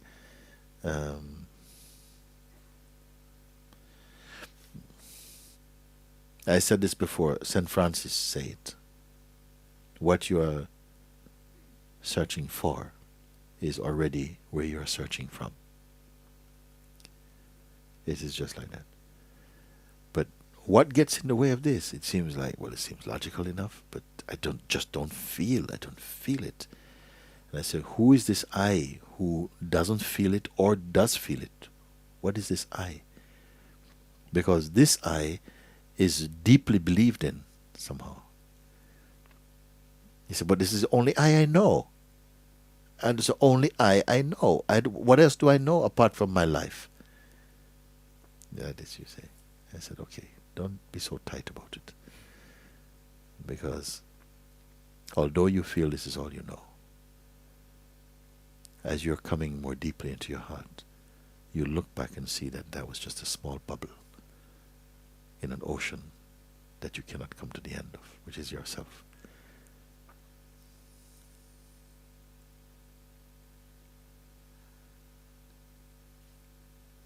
And I know you as that. And the joy is somehow to kind of look at what seems to be creating the feeling of an obstacle. Then usually it's around the feeling of I. What you take the I to be is usually where all the trouble is. The 99% of it is in the I. When you say I actually means consciousness or the self. But the I has become person, become conditioning. And then the consciousness is adopted the I, or is living in the self-portrait as an I person. And it cannot come out of this I person idea. It seems like that. Except when I point you and say, but that person, you also are speaking, you're looking at it. You cannot be the thing you're looking at. However deeply you feel about it, whatever you may have deep, emotions about your own self. But it's still something you're perceiving. It's still an image in your own mind. Where are you looking from? We know what you're looking at, but where are you looking from? And who are you looking as? Who are you who is looking?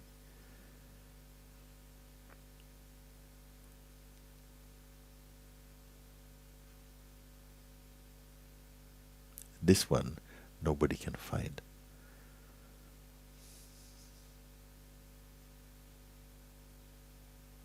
We just adopted an identity, a location, which is more tangible, which is more physical. We adopted this identity. I am this person, I am this. We are really pinning our identity on this body. The body is innocent, and the body is necessary also for experiencing to take place. But it is not the essential being. The body also is phenomenal. It is also perceived by you. Your emotions are perceived by you. Your thoughts are perceived. Memory is perceived. The functioning of the intellect is perceived. Dream is perceived.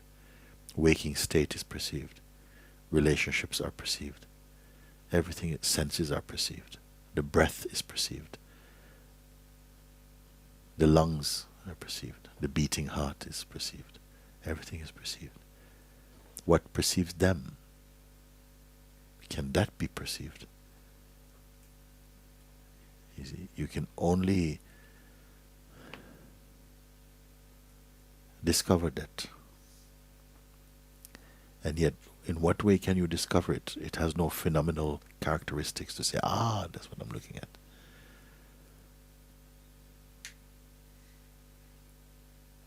We hold on very strongly to a tangible sense of ourself, because without it, who are you?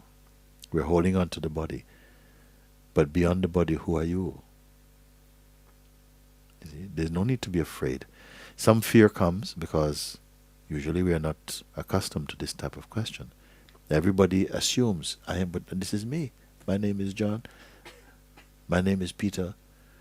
My name is Susan. I am from here. I'm English. I'm Caribbean. I am this. I'm that. But this is just working titles. These are just notions. And we don't have to answer these questions, because nobody's going to interview you and want these kind of answers from you. So something must be compelling your spirit to go beyond the shallow expectations of personal life. Something is calling you to something deep. And every single being, I don't care what background you've come from, what have been your difficulties in life, your challenges in life, your life is totally adapted for awakening. With all the difficulties, all the troubles you've had, don't compare your life with anybody else's life. Your life is a unique phenomenon, expressed through consciousness. And through this very, very stream of your life is going to help you to find your own self.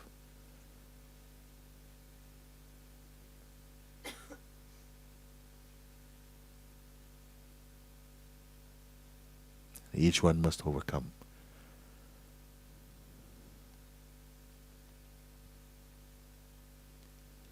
And it's all there from where you speak. It's all here. So I want to push,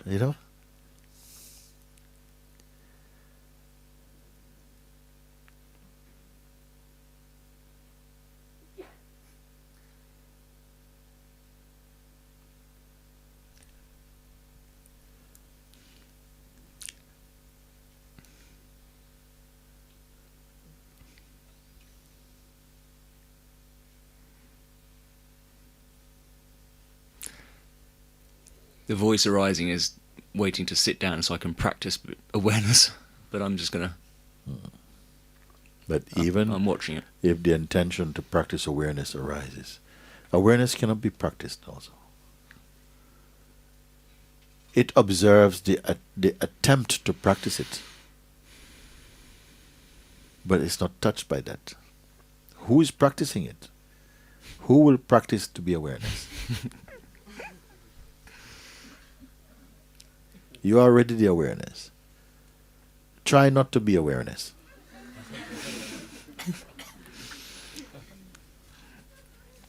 I think it's what your mathematician would call a circular reference. I'm just pointing out the obvious, and we are missing the obvious thing. Only because we have been so conditioned, and no particular person is responsible for that. Consciousness as a whole is responsible for it. Consciousness took the forgetting pill because it had to go through this life of duality and somehow draw on its deepest powers to wake up to its own unchanging reality. So nobody is unique in this way. We all took that, forgetful pill, the pill of ignorance. And just hopefully it doesn't get taken with a pill of arrogance as well, because then you will feel deeply lost. But from ignorance we'll come out.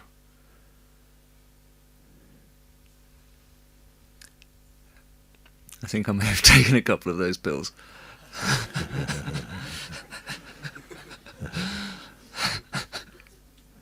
However many pills you will take, it will not affect the awareness itself. It's still the one you take yourself to be that is under the influence of such things.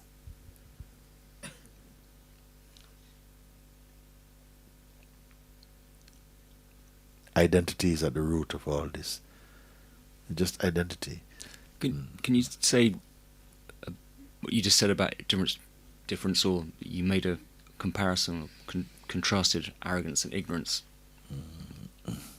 The ignorance means we are unaware that we are the that we are the awareness already.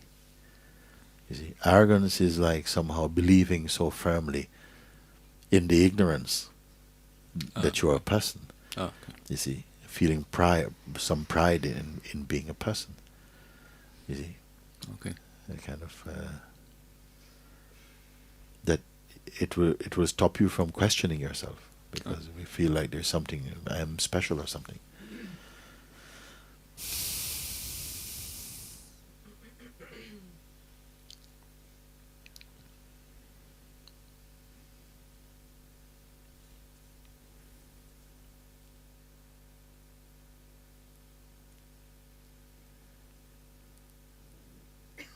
My identity does feel very special, but I know that's not It feels true. very, My identity, my ego, does feel very special.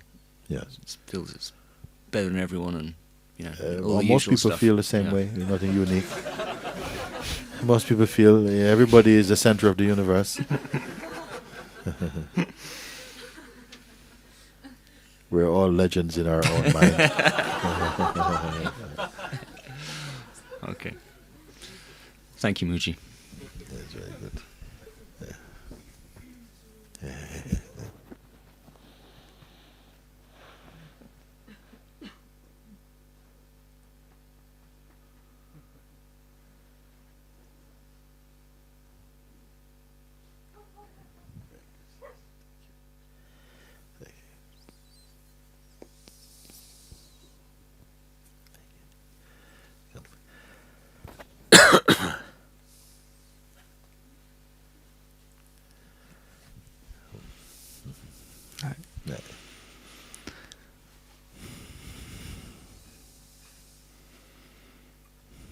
Can it be that simple? It cannot. You are confirming.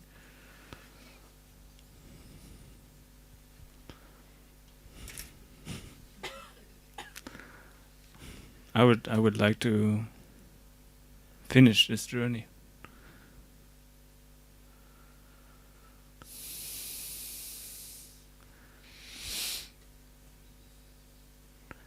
There is this thick cloud, and I just today I fell out, and I feel I can connect to people in a true way. Yes.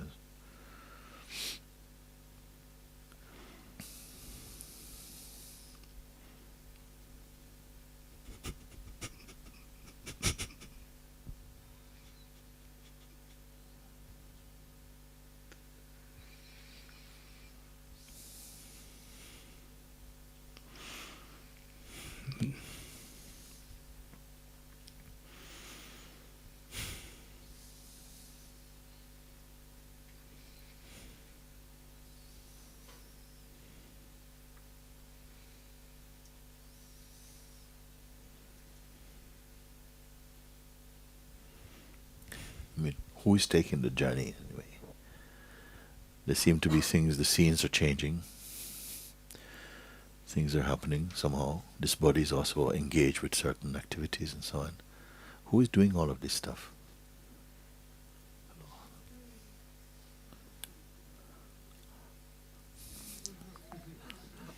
Who is doing it?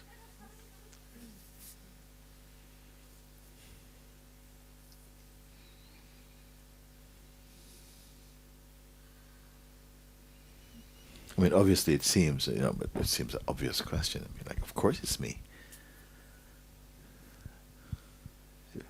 It's I who feel like I want to go for a walk. It's not this person. They're quite comfortable. I want to go, so I go.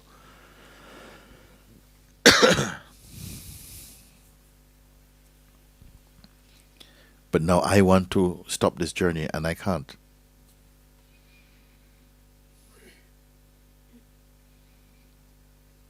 I want to jump out of this illusion and so I can't. One time we say, I can do what I want. It's my life, I can do what I want. Okay, then why don't you just be happy?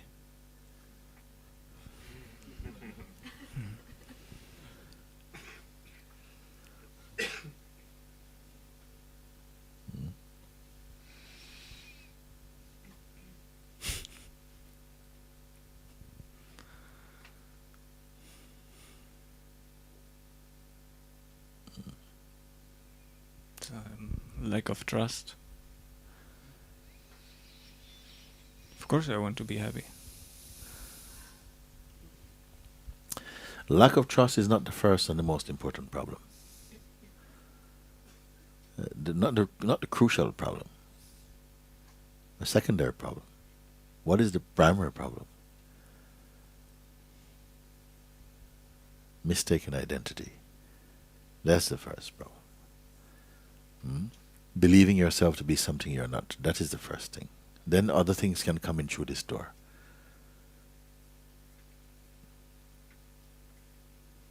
Before you can say, I lack trust, you must find out who are you who lack trust or doesn't.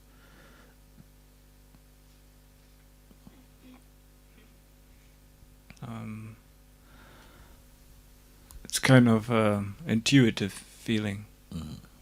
Intuitive trust, and I can't really catch up with this identity. And I mean, of course I'm saying I, but when you say, can you find this I? And because unless it's questioned in this way, the introspection is not strong enough to dive deeply in it. It just skirts around on the surface and then it says, oh yeah, it gives up. So something has to dip your head into the water. And you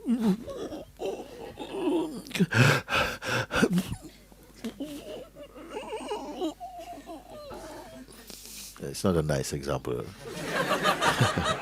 But you follow.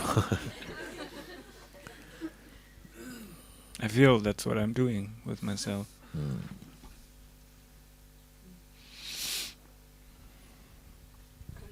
There are gentler ways, just to suit your temperament, and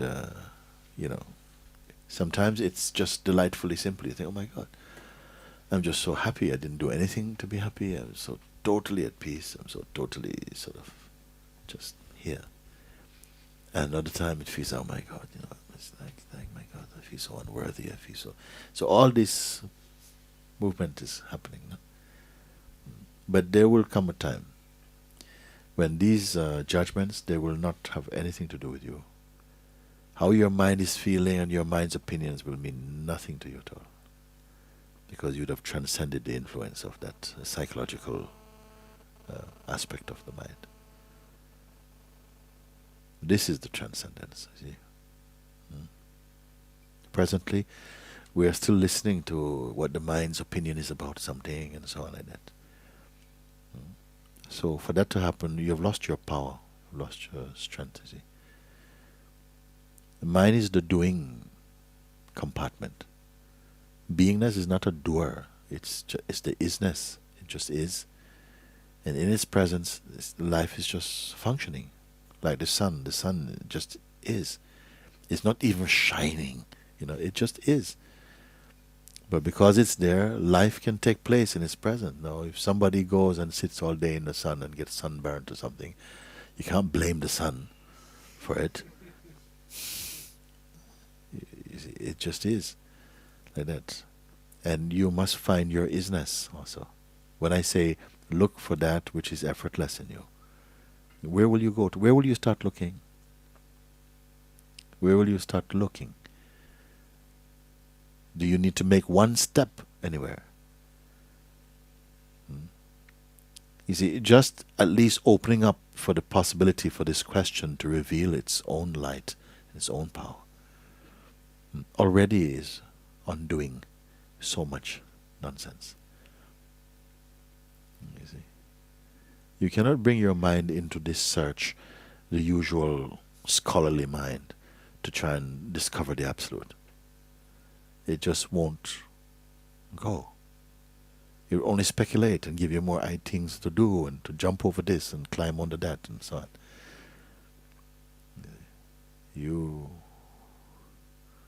If you have to trust something, you cannot say, I don't trust. Yeah, all human beings are full of trust. We trust just in silly things, but you still trust. When you go to a restaurant, you trust that the chef hasn't gone to the toilet and not washed his hands, or blew his nose in the food. It's a trust, no? You don't think about it, but it's a natural trust.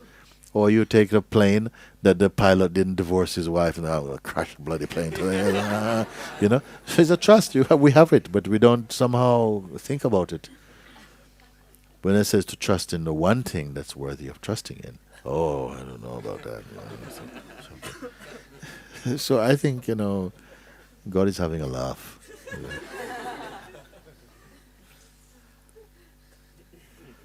Not at us, because there's no us apart from that.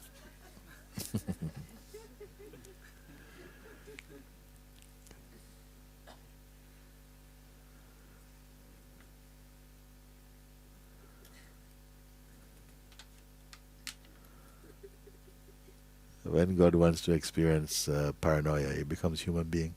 And all kind of projection. Arrogance. Oh, yes, let's try the human suit again.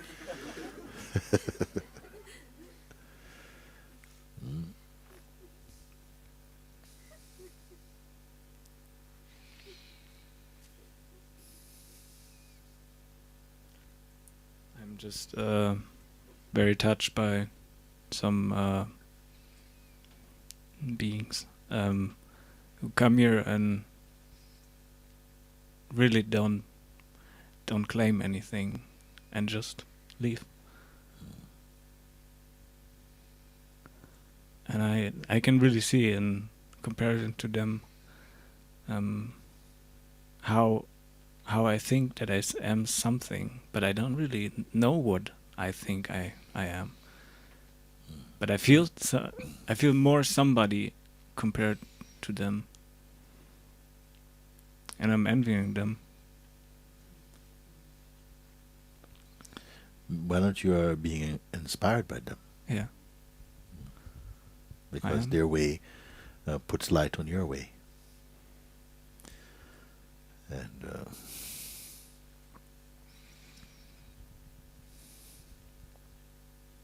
they become your unexpected role models for freedom.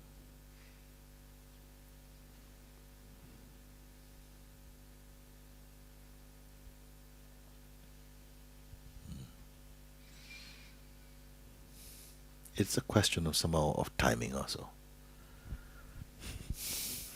You won't know anything about that. Something is cooking inside. Something knows when the cooking is ready. You just start to smell good.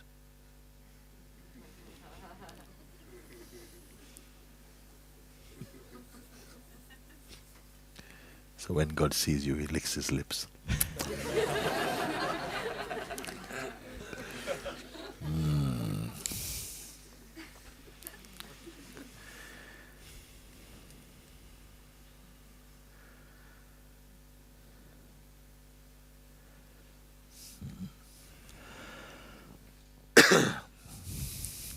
Because by effort alone, it's not. If dry effort alone, it's not. If the effort is coming from anything to do with ego, it won't by itself be enough. The efforts come also from grace. You say, well, how do I discern what is grace?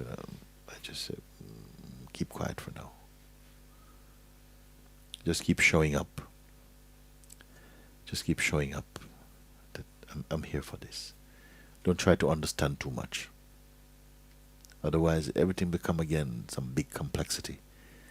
And it doesn't have to be difficult. It's not, it's not like super mathematics or something. It's the most simple. Children get it also. Even the animals, they are enjoying it. They don't try so hard. They come just somehow, some urge has already triggered some fire in you, and it's brought you here. And sometimes it feels like it's beating you. I see you sitting in the sun with your hand in your head. Are you okay? So, oh, my mind, don't worry about that.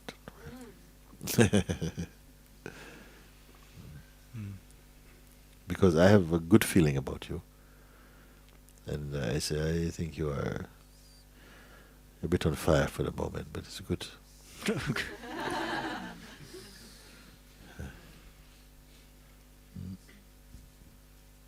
Okay.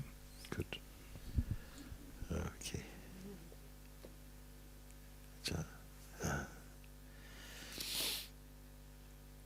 Okay, very good, very good. Okay.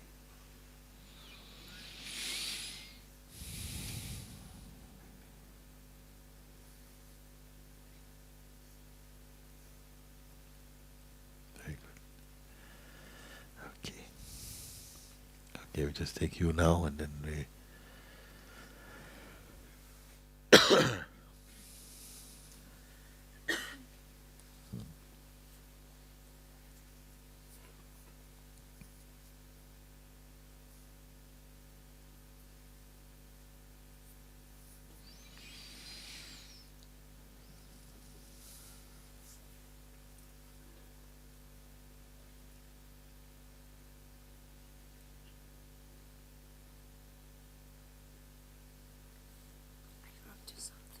You wrote something? Yes, yes, yes, yes.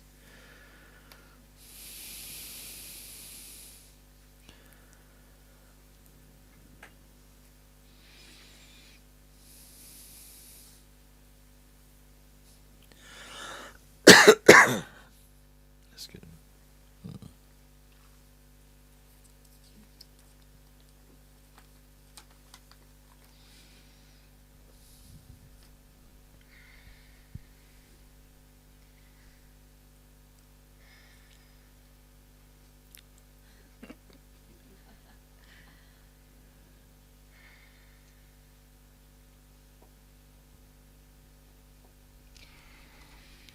Beloved Master, how such gratitude can be shown and expressed? Maybe by telling you that I fell in love with myself. The one that is always beyond time and space even. Beyond all the words and even silence. Being untouched by anything, always eternal and glorious. And I am that. I've always been that. I was just dreaming that I was my body and mind. They are that also, because there is nothing apart from that. All the rocks, plants, wind, clouds, people, in their essence are the same. The same force of love is behind everything. That from where all the desires, thoughts, emotions are sprouting. That which is without any effort. I am that. How can I say that something is mine? Even this body belongs to the universe. And I am watching its divine plane, being in and beyond at the same time. In that play, you, beloved Master, appeared, blessing us with your grace. And now I know that there is no you and me. We are always together, we are one forever. My heart is your heart, my love is your love. No separation, no distinction.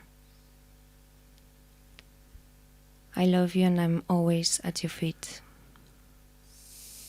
with eternal gratitude.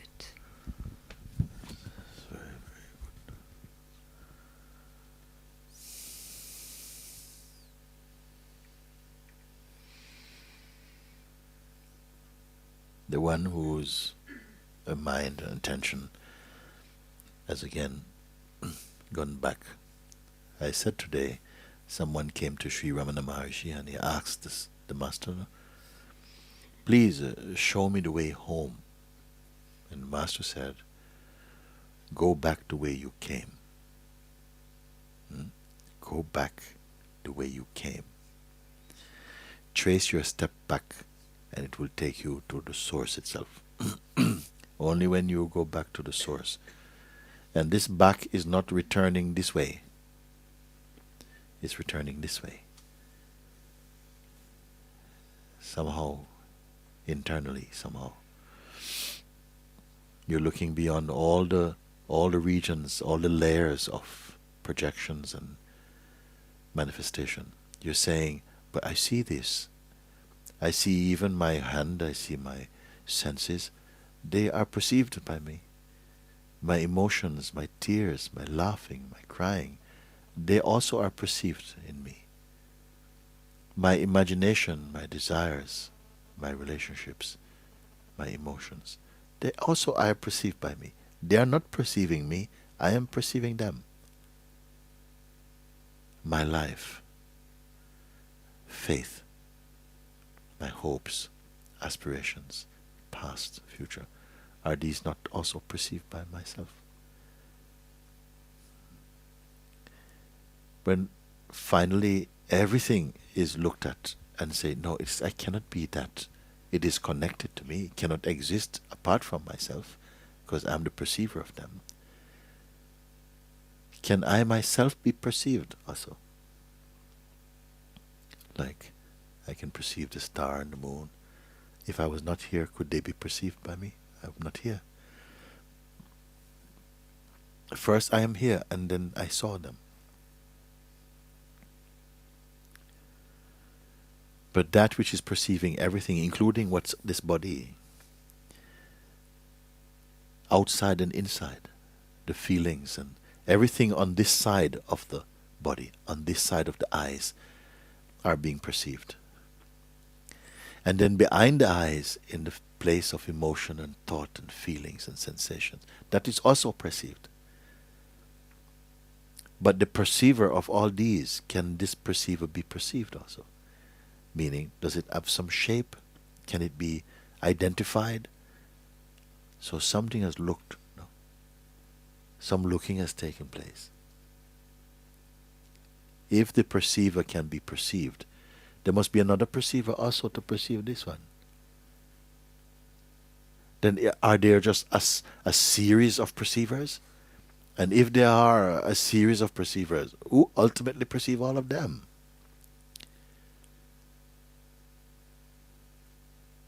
But they're not series of perceivers. As soon as the question somehow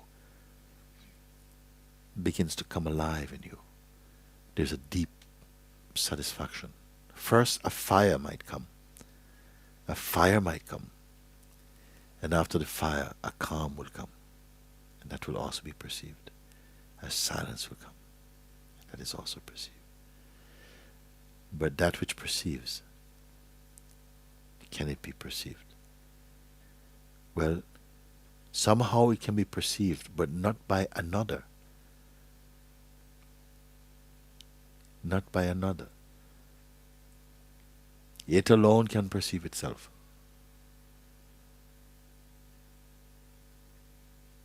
These are not easy things to explain, because all things that are explainable tend to be subject and objects. But can the pure subject perceive the pure subject? You see? And just by this question arising somehow, and something becomes fascinated with this question, and this fascination is burning everything in its way. And what is left? As everything is burning, you see, all that is not real is burning. Then there's a perfume coming. This perfume is peace and joy and an intuitive knowing. I am eternal. This is the perfume. But the flower, no one can find.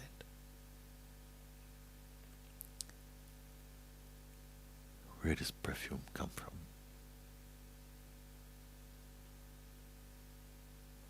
The question itself gets burnt in the fire.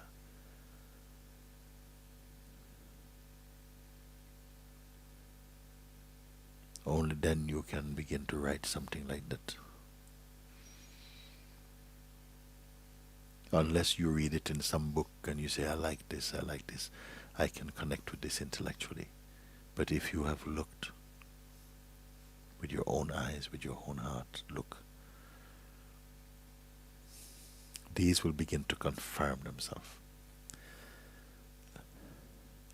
Like the Gitas, the holy Gitas, they were not studies made.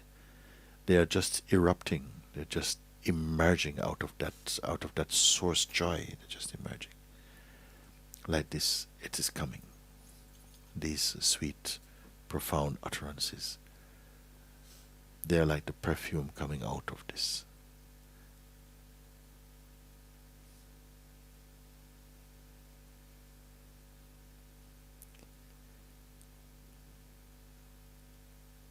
And then you're cured. Then you're cured.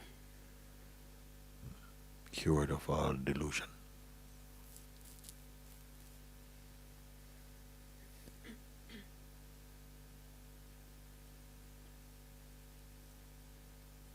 Then you're happy with your own company.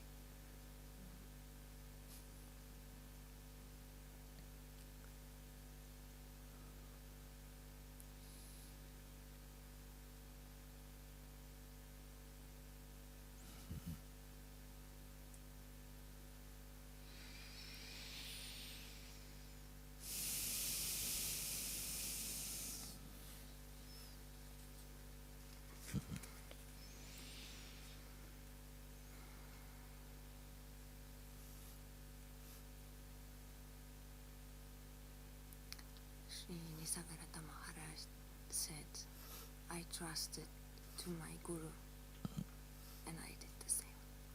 Yes.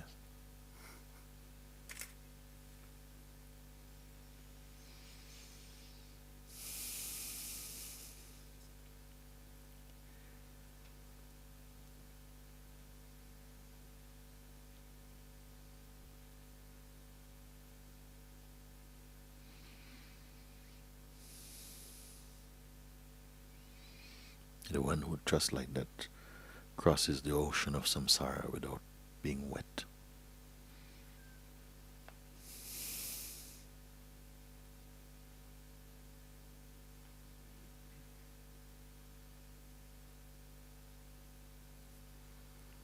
Very good.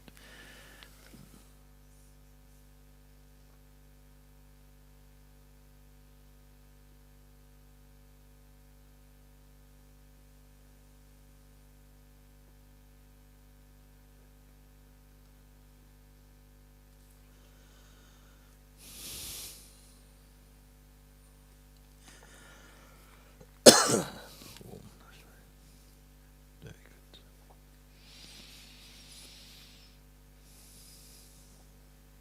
Okay. Much right.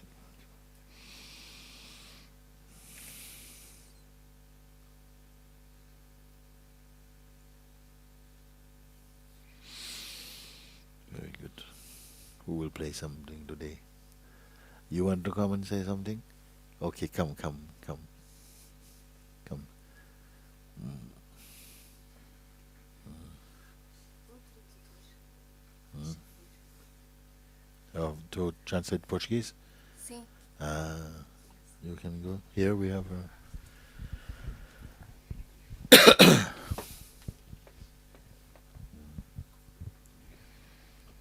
Olá. Olá.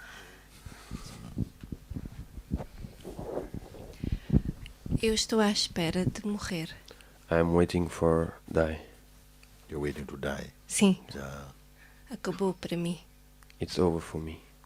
Mas deito-me à noite na cama, mas acordo todos os dias. But I'm go to bed at night every day, but I wake up every day. Why you want to die?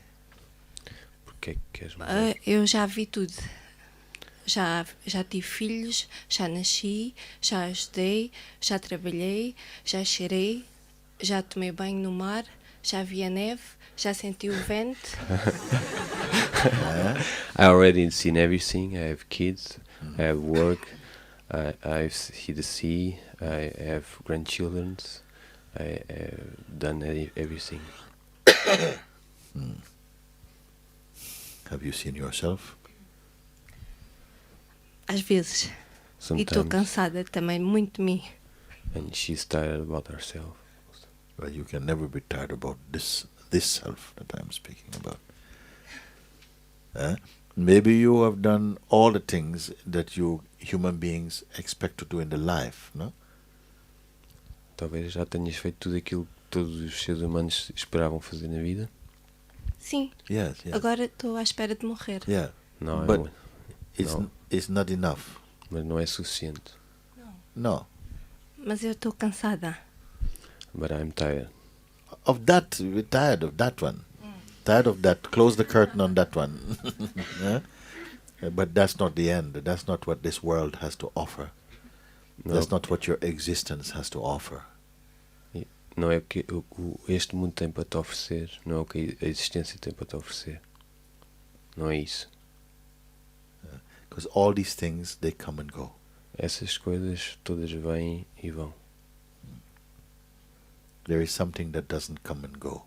Algo que não vai e vai. Vem e vai.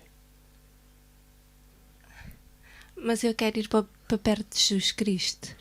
But I want to go close to Jesus Christ. He's here. Ele está aqui.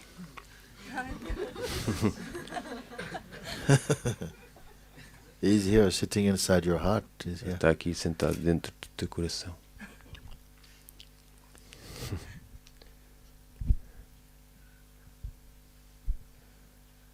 You want to see him?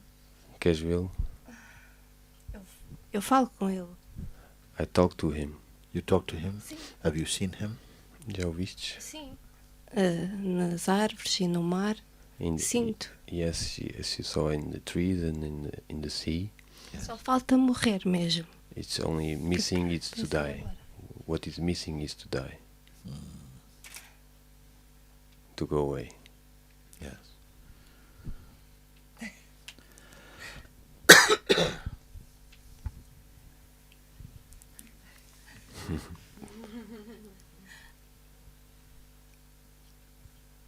Já chega. It's enough. Yes. I don't want to offer you any more of that experience. Eu não quero te oferecer mais nada dessa experiência.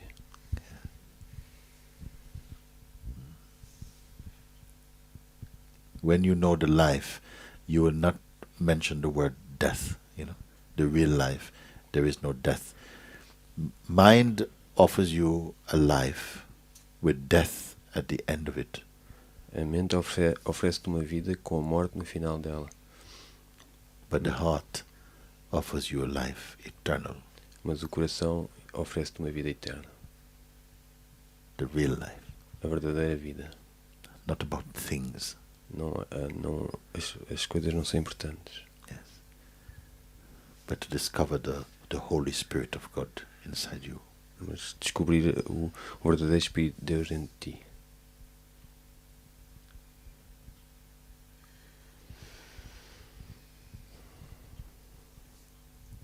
Ele está cá dentro. Eu só queria ir para o céu para poder ajudar e depois cá em baixo os outros. He is inside, the Spirit of God is inside, but I just want to go to heaven, and when I'm there, to help the others Yeah. here in Yes. years. You start to help them here and let him take you when he needs you. É melhor começar a ajudar aqui, agora, e quando ele decidir levar-te, ele leva-te. Pois é. It is like that. Já faço isso todos os dias e estou cansada. 43 anos a ajudar. She's helping now for 43 years, and she's tired of helping.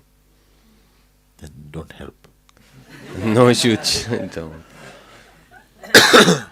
Não Because ajudes. the one who really is helping in this way is not going to get tired, not like that. Aquele que está a ajudar desta forma não vai ficar cansado.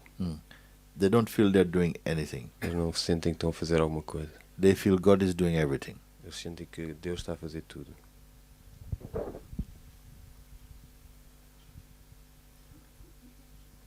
There's no me, there's only him. Não há o eu, é só a Ele, só a Deus. Hoje à noite vou-me deitar e amanhã provavelmente vou estar vivo novamente. Today I'm going to bed, and probably tomorrow I'll be alive again when I wake up. You can kill bodies, but you cannot kill life. Podes matar corpos, mas não podes matar a vida. Pois é. Eu sei. She knows. Yeah, I know. Jesus deu-me a vida e eu agora estou à espera que Ele me leve. Jesus gave me my life, and now I'm waiting for Him to take me.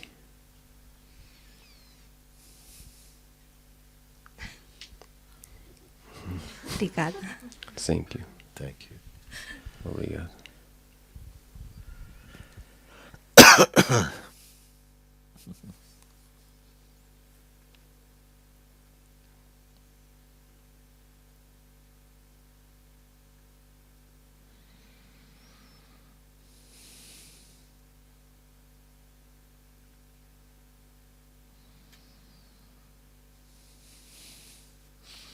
Don't decide anything.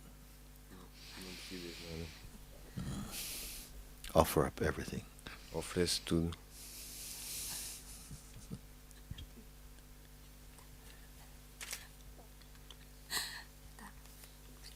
Obrigado. Thank you.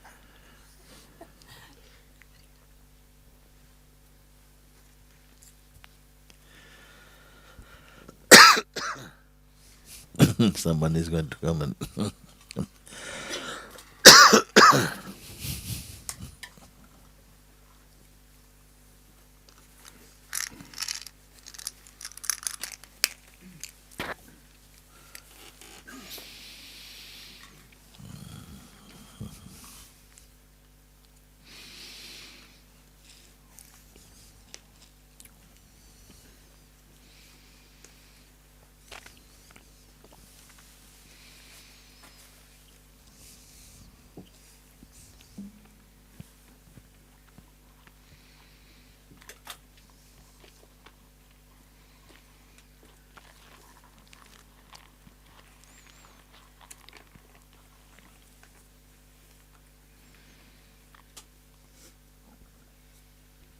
Monte. yeah.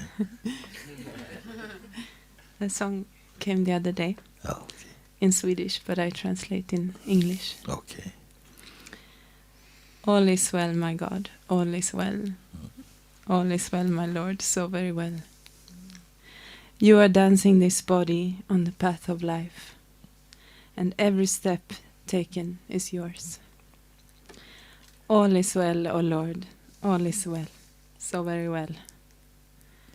And wherever you place me, I humbly bow down. In my heart, I know all is you.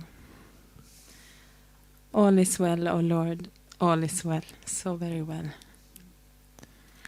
You are the power that brings me to the source, the water of life in which I'm drowning. The one who rejects and the one holding my hand. You are inside, outside, everywhere. In darkness or light, faith or belief. Beyond all of this is your eternal peace. All is so beautiful, my God, so beautiful. All is so beautiful. You are the body that is freezing and the fire that warms it. You are the passing life and timelessness itself. All is you, my Lord. All is you. All is you, my Lord. All is you. And wherever you place me, I bow down humbly, because I know all is you. Oh, wonderful.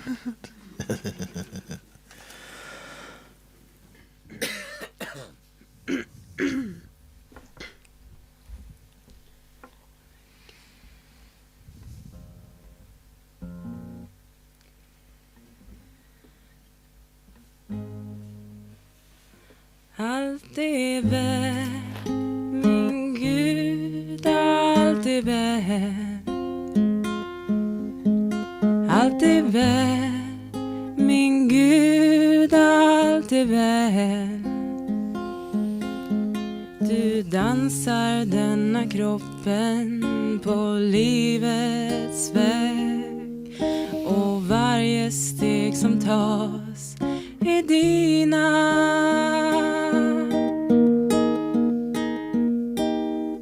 Allt är väl, min Gud, allt är väl. Så väldigt väl, åh Gud, så väl.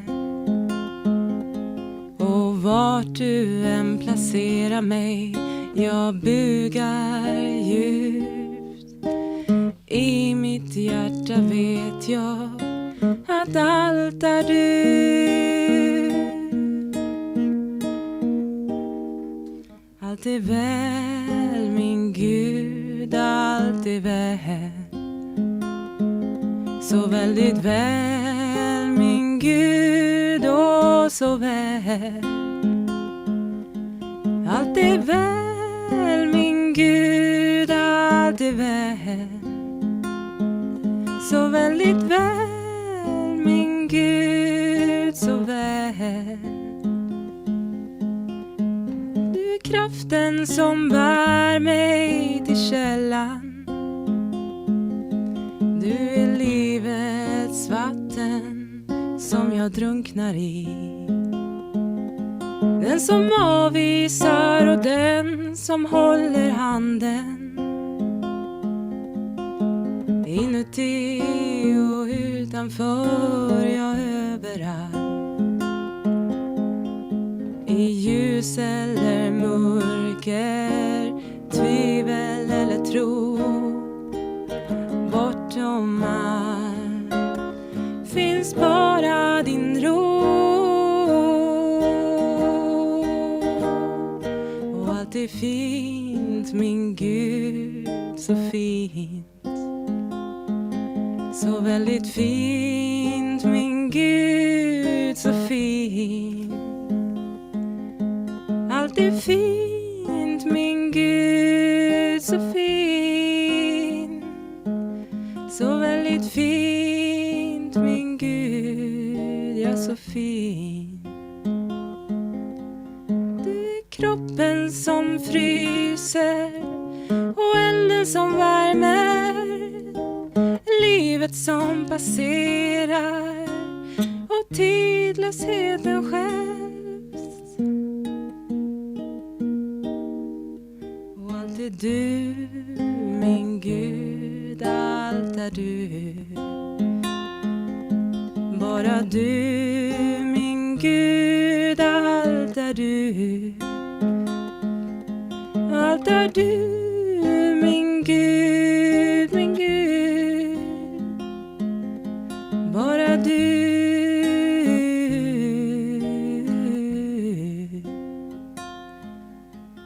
Så vart du än placerar mig, Jag bugar djupt. I mitt hjärta vet jag att allt är du.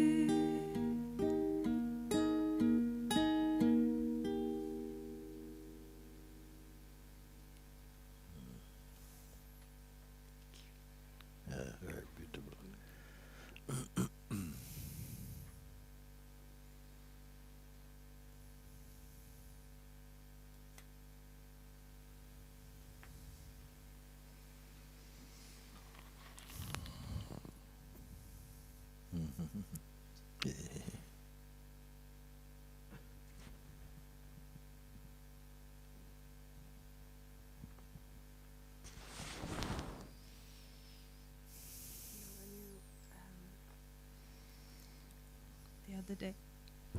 The other day we had a satsang in here, and you told everyone that this is your opportunity, or don't leave this room with your mind.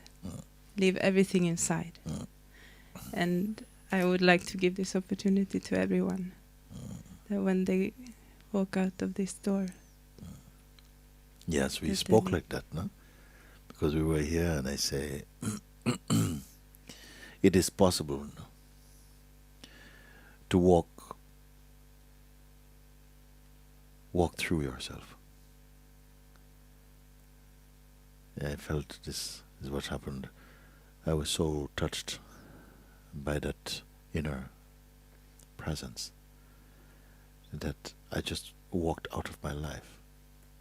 And I would encourage anybody to do it. Something I don't know how. I cannot tell you how. Just the heart was there like this. I saw that, what is this? Who is this? This one that is trying to be safe and to protect and do all of this. And who have to always use your mind to be thinking and what and see.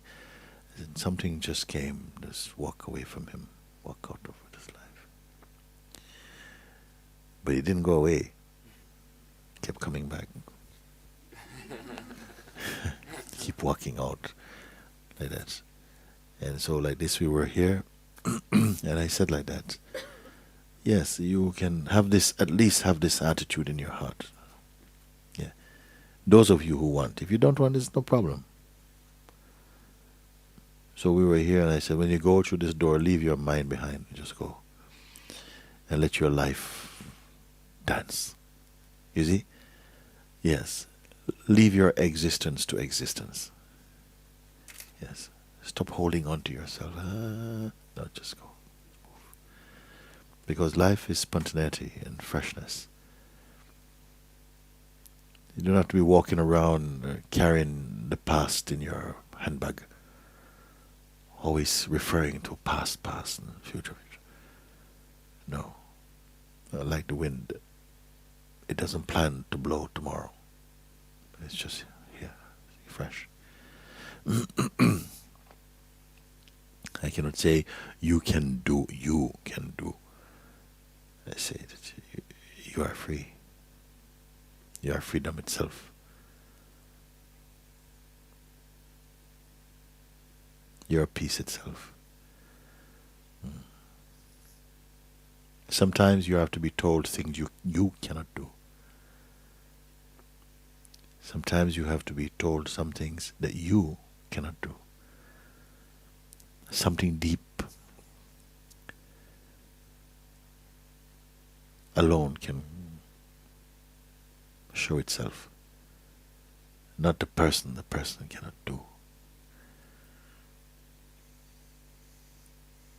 And then somehow a power